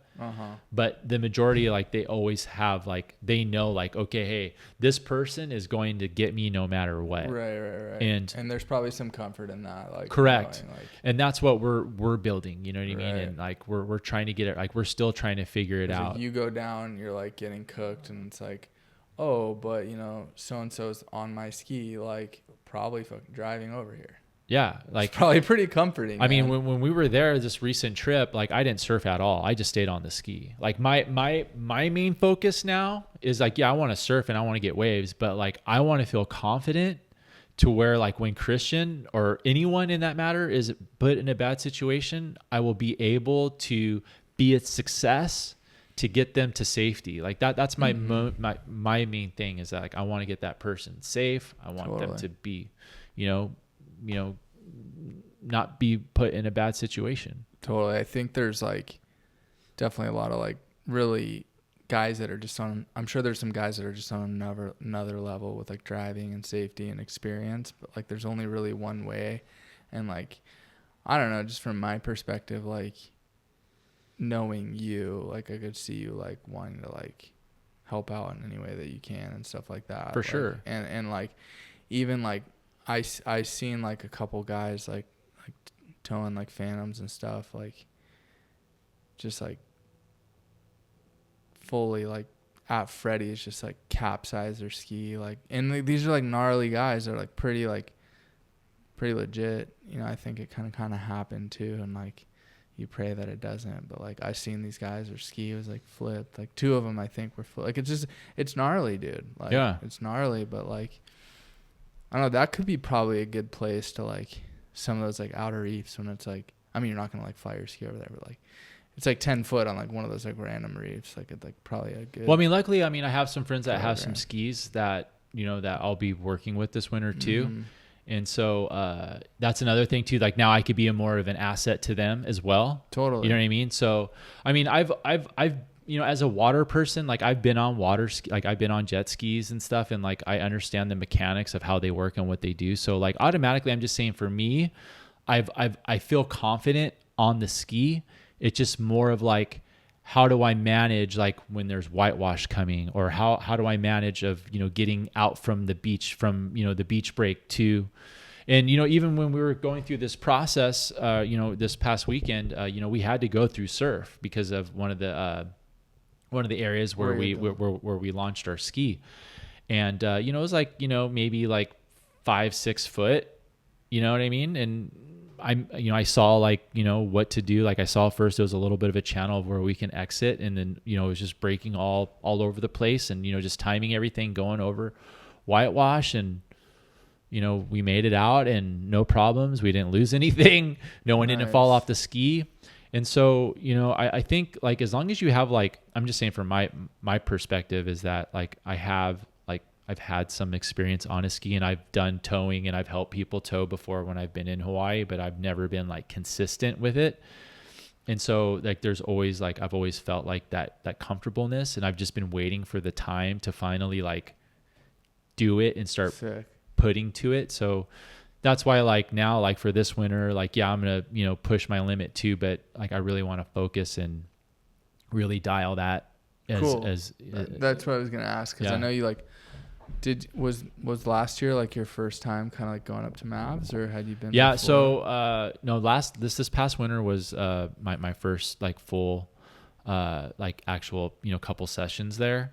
I went I went 1 year prior, but it was like it wasn't breaking. I just mainly went there one to meet to talk with Jeff Clark, and then also to really kind of like study and like look at Mavericks, and, you know, went on the cliff and like looked at everything, and it wasn't breaking. It was like way out of season. And I just really wanted to kind of get like the just, and I like, okay, hey, I have a plan now. Next winter, I'm going to go out there and I'm going to, you know, have that experience. And so my first season, or my first time there, was with my friend Mick Bailey, who's a frequent person that goes to, you know, Mavericks all the time. He's a pretty well-known Charger too. He's kind of like an underground guy, super quiet, but one hell of a surfer. And so I went with him and his, cause he has a guy that runs water safety for him. And so I went with them, and, you know, when my first experience at Mavs was like a solid like 12-foot day, and I was just like, holy fuck. Like I honestly didn't even stay there for like an hour and a half.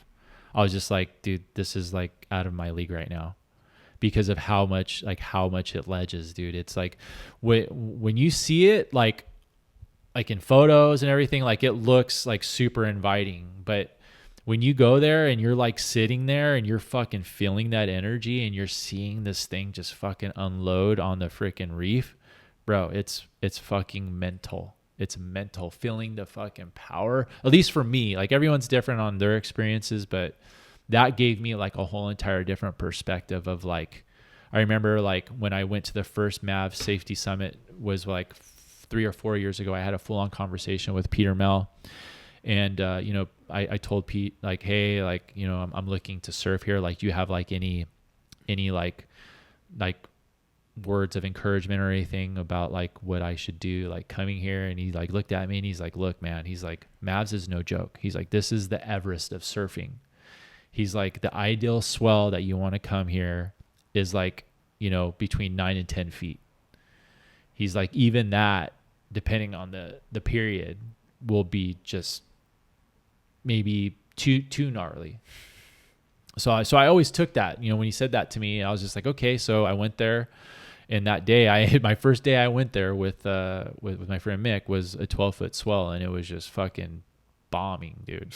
Bombing. And then like, you know, you're seeing Grant Washburn, freaking Grant Twiggy Baker, then you have JoJo Roper, like you're seeing like everyone, like all the main like big hitters, you know what I mean? And then you have Luca Padua and Alo, and then Pete Mel and his son, and it's just like they have like this whole entire like synergy of just, they know that wave so well. Gotcha. And it's just all the time that they put in there, and it's just like, it's same as like when I'm at Todos, that's like I feel super comfortable there. Same thing with Matt, or over at Waimea, I feel super comfortable at Waimea.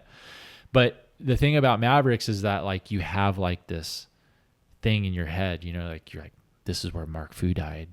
You know what I mean? This is where like Sion Milowski, I think, passed away there too, who was a big wave surfer from Hawaii, who's basically one of the main reasons why they started the Big Wave Risk Assessment Group was because of him.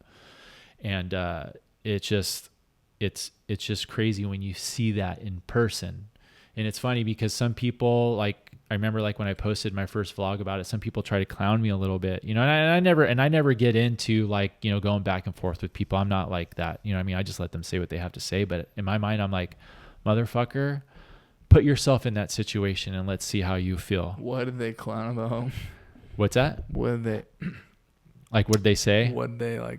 It was like a Mavs video. And yeah. Like they said some. They were just like, oh, like why didn't you catch any waves or anything like that? And in my mind, I'm like that. Like stuff like that. Like just trying to clown me, which is fine, dude. Like that's not like, I mean, I thought it could be worse. Yeah, for sure.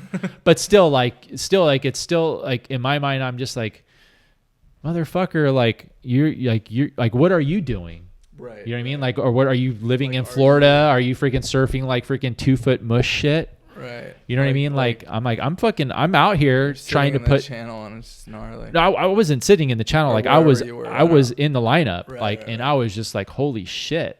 And then like when I actually got like my first like genuine like, try to catch waves and everything, is I went there with 2 other friends, and we did the full paddle, dude. It was like gnarly north wind, and it was fucking heavy, dude. Like we did the paddle, and the paddle was probably like one of the gnarliest paddles that you're ever going to do there when you're faced with those certain types of conditions, because you have a gnarly current, and then you have to battle, double overhead, insiders, like beach break and stuff. And you're just like, it's and plus like, you're trying to, manage everything riding a freaking 10-footer, you know what I mean? And so like, paddling a 10-footer. So you're constantly like, ditching your board, going under, then you're getting pulled, you're getting worked. Then you also have the fear factor of great whites. Then you're seeing like all these gnarly kelp patties or kelp heads popping out all over the place, hitting you, thinking that you're a fucking shark. You're thinking it's a shark. So like there's all these different fear factors that play into Mavericks as to where it could be such how long was the paddle? The paddle was about 45 minutes because it was just nonstop current, and it took about 45 minutes to actually sit in the lineup. Right, but then like by the time you're out there, like need a break probably. Yeah, and that day specifically, it was me, my 2 friends, and Grant Washburn, Twiggy, Jojo Roper, and this other like upcoming Grom that rips over there named Jack. I think his last name's Snyder. Kid fucking rips, dude. And they were all out there, and even that was still like super heavy. Like I tried to catch some waves and I just couldn't, and I was still kind of in my head. And I still haven't caught a wave there yet. I've been there 4 times now. I haven't caught a wave there yet, and I will. You know what I mean? But it's just like, I want to be comfortable there. You know what I mean? And I know like once I feel that, it will be like how I feel at Todos. And that's why, like, so for instance, like with Christian, this is where sometimes where him and I kind of have like certain disagreements. Like I'm one of those people, I just don't like to stay stagnant in one area. And I just like to try and, push things push things differently, get experience in different waves to where like, if I want to go surf, because I know like once I'll be able to catch a wave at Mavs, I can go to freaking Pe'ahi and catch waves. Right. You know what I mean? So like that's my whole entire mentality, is just trying to, catch some waves at these places, give me the confidence of knowing like, okay, hey, if I could surf Mavericks, I could surf Pe'ahi. Dude, just from like a outsider perspective, like to me, like Mavs is like the least desirable. Like dude, like it's just like, I'm like Jaws looks way more like, I mean, it's still like, well, I mean, I'm just saying like if I had to choose, like dude, like, I mean like 40, like 30-foot day at Mavs or 30, I'd go to Jaws for sure. Well, for sure, dude, because one, you have like a perfect wave, you have warm water, the water's less dense. Water is more like, you know what I mean? So the sun is out. The sun's out, like, so there's all those easy. It's way more like chill. Like I like. For sure. Like it has more of a comfortableness per se. I mean, even though Pe'ahi's still a gnarly wave. Right. But like there's so it's many. Like relative to Mavs, I'm like, I'd rather do that. Dude, you have so many different factors that you have to battle against just to get there. You know what I mean? Like as in to get out into the lineup, like out to Jaws. Yeah, no, I mean out to Mavericks, because like you're worrying about sharks. Like I could be naive. Like it's like I don't even know like the programs, but just from like just visually, you know what I mean? No, for sure. Seeing the clips, I'm like gnarly, like NorCal, like winter, like NorCal in general, just like anything. Like surfing OB is like on a big day is like you can get smoked. Oh, like, for sure. Like, I mean, that's what everyone always says is like freaking, surf over at Ocean Beach, then work your way over to Mavs. Dude, yeah, OB is like, I don't know. It's gnarly, dude. Like, I've been out there. It's like, but all these waves have all certain similarities, you know what I mean? And at the end of the day is just trusting your training. For sure. And just fucking sending it. That's super sick. I'm stoked for you, man. And I'm stoked for you. Thanks, dude. I'm so stoked. I mean, if anything, if anything, what's been awesome is just like us just talking totally. And like just you're so like fired up with everything, even for you too, because like you've always, you know, I remember like when we met each other over at Sunset, like I remember like you were so fired up that day. Like, and that day was super fun, dude. It was like super, like the winds were good. It was like super, like, even though there was some size, it wasn't like macking, but there was some size. It was fun. But I think I might have just like gotten my first wave at Sunset ever. I don't know. Like I don't remember when that was exactly. But like, no, you were stoked. We freaking rapped for like almost 45 minutes. Sick. But and I have like a super killer memory. But you know, just seeing you now, like kind of going through the motion of everything that you want to do, you know.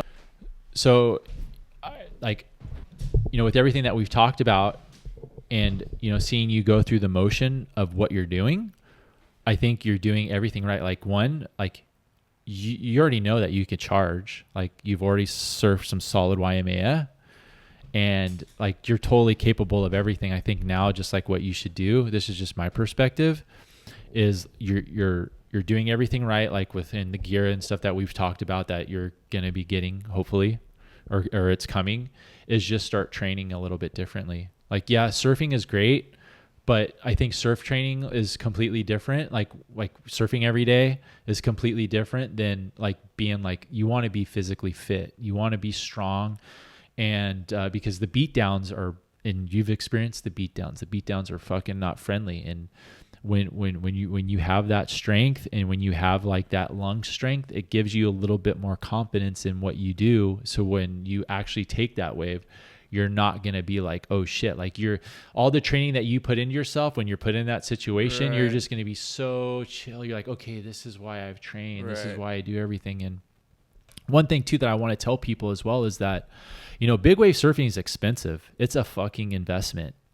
You know what I mean? And like, I mean, just let alone, just tell the people, tell the listeners already, just within yourself, just for how much money have you paid already just for the things that you've bought, just for, you know, from your, like your gun to your vest to even the wetsuits that you're talking about possibly getting, like just off the top of your head, give a rough estimate of for what sure. You've paid. I mean, and not talking like 8.0s and 7, like just talking like I don't even consider like not even that stuff. I don't even consider like, I think anything over 8.6 is like you're starting to get into the gun territory. Like gun, right. Like no, I mean I think that like a 10.0 is like $1,400 just for a board, dude. And like that's without fins or like the leash and anything. And like it's crazy. Like I actually sold my I mean, it was like I kind of been wanting to sell my Harley, but this was like a reason. I was like, I hadn't been riding it, and I was like, this is kind of a good reason. Like, I don't, you know what I mean? Like, yeah. I just hadn't been riding it, and it was like, you know, and so, and then like I guess like a vest, like, I don't know, like I surfed without a vest and it was fine, but it's sort of like one of those things where I'm like, if it's like actually 30, like proper 30 plus, like it's like, everyone has them, like you should have one. So like those are like $1,000. Yeah. So that's like 1,400, 1,000. So you got 2,400. And then like you for sure like want like the prime suit if you're gonna be in like cold water and for stuff. So like that's another like what $500-$600. So now you're like almost at $3,000. Like you want like the nice rubber and everything. I don't know what else is there, like leash, like all that stuff. Like kind of like the leash is like $100. So basically, and honestly, dude, like that 10.0, like, I don't know, man. Like, it's like, I'm feeling like it's a little bit like, it's just like, I'm keen to be out there when it's like macking, but like the type of wave, when I hold that thing, I'm like, this is like for like a 40, 50 foot wave. and I'm like, I'm keen, but I'm also like, I don't know, like, I feel like it's really big, dude. And I'm like, I rode that 9.6, but it was like really like, it was a Pearson Arrow. It was like one of Jamie Mitchell's. And it was like really this pinned out epoxy, and it went so good. Well, I mean, you have the epoxy though too, bro, because you have a little bit more float in there, and like. So, but let me ask you a question. Missing that board because it was like such a blade, and this thing feels huge. And I remember you telling me about like how you were just freaking full on gliding into these things. So like, so I want to know like good. what was it like riding an epoxy like on a gun? Well, the wind that day was like so mellow, and it was just like perfect little 20-foot Waimea, and it was just like, I mean, you know, it was some bombs, but like it just felt so good. Like, well, isn't that so now I'm like, you know, I guess like you get the 10-0, but I'm like, I'm already like, damn, I want like a 9.4. You know well, what I mean? So then here's a rule of thumb. Like, if a 9.6, here's my thing. Like if you're like from a 9.6 to 10.0, like 4 inches isn't really going to be a whole lot. Like I think if you're like maybe I think if you got like maybe a 9.4, maybe a 9.5. But then I'm like seeing these guys, like some of these guys are riding like 10.4s and stuff, and I'm like, but everyone like what is it? I was talking to Albie, and I was asking because I reached out to him, and I was kind of curious and asking him a question about some of the boards that he was riding, because I was like, we kind of started talking about like the rocker thing and stuff, and I don't like rocker. No, that's totally fine. And what's funny is like he's the same way. Much. He said the same exact thing. He's like, man, he's like my boards are pretty straight, like they're really thin and everything. And he was like, because we kind of like nerded out a little bit and flat, and I was just like kind of blown away about what he was telling me. And then another friend of mine who's also like one of the like a pretty well-known big wave surfer too. When we were in Peru, he was telling me about like his board. I mean, he was riding like a board that was like freaking light as hell, like super light. And I was just like, how the hell is this guy riding this thing? And then he like looks at my Gary Linden, right? He looks at my Linden. He's like, dude, he's like, and I felt like I was like, man, is he like fully clowning me right now? No way. Yeah, he's like, oh yeah, he's like, yeah, that Linden looks pretty good, but not for the conditions that we're out here today. And because it's like a boat, right? Well, it's a 10.0. It was a 10.0. Like I had Gary specifically shape me this board for Pico Alto, and Gary is he's a legend, dude, when it comes to big guns and stuff, and the boards that he's given me in the past have worked really, really good, especially like at Todos. Like his Todos guns are like hands down. Like if you're going to surf Todos, you're going to want that board, like his shape. Like it's kind of like how you explain, like you're full on like just chipping into these waves, no problem. And so, I told Gary, I was like, look, like when you shape me this 10.0, I want something that kind of like is going to like feel like a 10.6, but I want it to maneuver and feel like basically like a little bit smaller, because I couldn't take anything over 10.0, and if I did, I'd have to wait to get it. So anyway, long story short, it was just funny about how he was like kind of giving you shit. Yeah, I feel it though, dude. I like rode this like Lyle Carson step. Like I was like, I went over there and there was like one like half Waimea day. It was pretty small, but it was like there was nothing else breaking. So I borrowed one of Remy's like Lyle Carson step decks, and like, dude, it was just like boring. Like it was only 10 foot and it was a 10.4 quad step deck. Like I swear this thing was like 5 inches thick, dude. And I was just like, I felt like I was longboarding Malibu. Like I was just rolling into these like 8-foot Waimea wave, like 8-foot Hawaiian, you know, like, and I was like, this is like kind of boring. Because I mean, I get it, but I mean, it's just like the theory is that like you look like at a lot of the like big big wave surfers. Fun, don't get me wrong. Yeah, and this board was like a piece of art, No, I mean, I think Carson, like Lyle, I have such a huge respect for that. But it was guy. it was the wrong board, is what I'm saying. Yeah, like, it was the wrong board. It was like it was like a outer reef like board. I would even love him to shape me. Like we've talked a little bit about him shaping me a board and stuff, but. I'm waiting for him to come out here in California. Once he does, like we've talked about linking up and stuff, and I'd have him, we talk, and then I'll have him shape it in Hawaii. Sure. And probably just maybe leave it there. That's what I'm going to do with this 10.0. That's one of the reasons why I want to have Paisel shape me my 10.0. take that 10-0 Linden, leave there, and bring that here. I'm already like, I mean, I'm gonna chill back, but it's like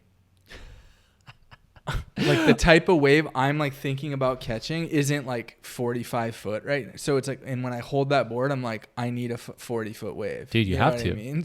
You have to. So I'm like, I'd rather change the board than the wave.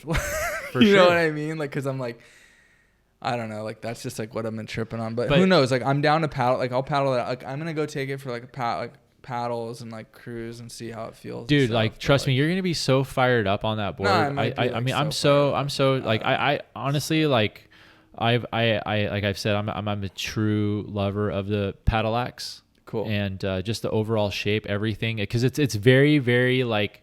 It's very almost traditional, especially like when you're looking at the beak nose and just a lot of the volume that it has in the chest. Dude. And it does have a lot of rocker. And that was one of the things that Paizel, that John said to me when I told him I want a little bit more tail rocker. And he said to me, he's like, dude. No, because when we were at the board show, I couldn't believe when I opened it up, I was like, no, because I couldn't believe how much rocker it had. We had a full on conversation, like face to face for about 20 minutes. And we were talking. Was there? Yeah, he was there. I was talking to him and like, everything that I explained to him, he understood, and he's like, okay, because at first he's like, do you, like he basically kind of like said do you even know what you're talking about? You know, he's like, are you, like, who is this guy? Yeah, he's like he just kind of gave me that look, and I was like, oh, like, you know, I gave him the whole entire rundown. I told him like, hey man, like I have 2 of your boards, like I love the paddle axe and blah blah blah. And so anyway, so we started talking, and then everything I started explaining to him, he's like, oh yeah, like that totally makes sense. Like we could do this, we could do that. Cool. And so anyway, when we get to the email, right, when I email him, I'm like, hey John, like, you know, what do we got to do to get this thing going? Like winter's almost here. Like I know it's going to take some time. And so he replies back, and he's like, so can you just kind of please explain to me like what the stock paddle axe has that you don't like, right? And so like I'm like, bro, like I just gave you the email, like everything that we talked about and what we want to tweak. Because he's like doesn't want to make it. He probably see, and that's just the thing. Like that's a thing that I don't like. That bums me out. Like, look, like I understand, like you're a shaper, and I'm not dogging about your knowledge, and especially the people that you worked with. But at the end of the day, like if I'm paying for it and it's what I'm asking for, then if it fucking sucks, then that's my fault. I'm the one that's going to eat the money. Right. You know what I mean? But it's just like, but he's making the board. Right? I mean, we haven't like full on got to like to everything yet. I haven't responded because I've been busy with you know, we left the Totos and everything. So where's everything? So right now, like everything's just been kind of like on a stagnant, and it's only been like it's been like maybe like 5 days since I haven't responded back, because I was in Mex for like 3 days, and obviously like everyday life. But that was one thing that I loved about Lyle though. Like Lyle, like when I talked to Lyle before I talked to John, like me and Lyle like had a really rad conversation. And you know, he was telling me about like what he would do and like what, like how we would tweak different things. And that's what I love. Like, see, for me, like I'm not knocking on what they do. Like, if anything, like you're the shaper, like you're the craftsman. Like what I'm explaining to you, please tell me, like, okay, like am I in the wrong? You're right. You know what I mean? Like, but he wasn't. He's like, everything that you're saying makes sense. Mm-hmm. But let's just tweak X, Y, and Z. So I was like, fuck, okay, let's fucking do it. Like, right. And that's just the thing. Like, that's the thing that I like. Like, I'm a nerd like that. Even in the bodyboarding realm, like I was the same exact way with like when I would have Yamo, who was one of the top shapers for bodyboards back in the day for BZ. We would always nerd out, and I'd say, hey, tweak this, tweak that, and he would. Cool. I mean, bodyboarding, you know, shaping bodyboards is pretty simple. You know, you have your rails, you know, you have your 60-40, 70-30, 50-50. Then you have your concave or whatever, you know, your channels and double stringer, single stringer, PU, or and then down, you have your, what is it? Mesh stringer. Yeah, and all that. And then with surfing, I mean, there's similarities to that too. And it's just, you know, I just ask people just to hear me out, you know? Right. So, but dude, we've been talking forever, bro. I love it. It's been good. It's been good. It's been good. Yeah, I feel like, I don't know if there's anything, I don't know, I'm stoked to hopefully. Dude, you look so cooked right now. Do I really? Yeah. Well, I went surfing, like had a bunch of work all, like I just like, do I really? Yeah, you look like you're ready to go. Dude. I'm like all fired up still. I'm still fired up. And I'm I worked out, like dude. thinking You know what's about so funny? these boards, and So, I'm like, oh my god. Like, let me tell you something today, right? So when I was at the gym, like sometimes I'll do this with people. Like I'll like run next to someone, and I'll like David Goggins them. You'll like try to like compete with them. And Oh shit. yeah. So like you want to keep going on this podcast? Like, should we just go? Yeah, 24 hours. Let's just live stream. live stream this shit. No, but should we just keep going forever? There was this guy First one to tap out. For serious, this is exactly like how it happened. But I ended up kind of wussing out because I had to be here. But like me and this guy were like full on. We started at the same time. And like we were full on running, same pace, like everything was like, and I'm like, dude, like, cause he slowed down for a little bit. And I'm like, is this motherfucker going to stop? Cause if he's going to stop, I'm going to say something. I'm going to say like, motherfucker, you better keep going, bro, because you're getting me all fired up. I'm David Goggins, your ass. Get back on here. Let's keep on working this shit. Let's do some work. And then like I got to the 5th mile, you know, and he was still going after I stopped because I had to come here. But like, I was like, I wanted to keep going, dude. I guess like why don't we wrap up? But yeah. you can. Why don't you give us a little bit of like what's the training program? Like, I mean, just try to keep it.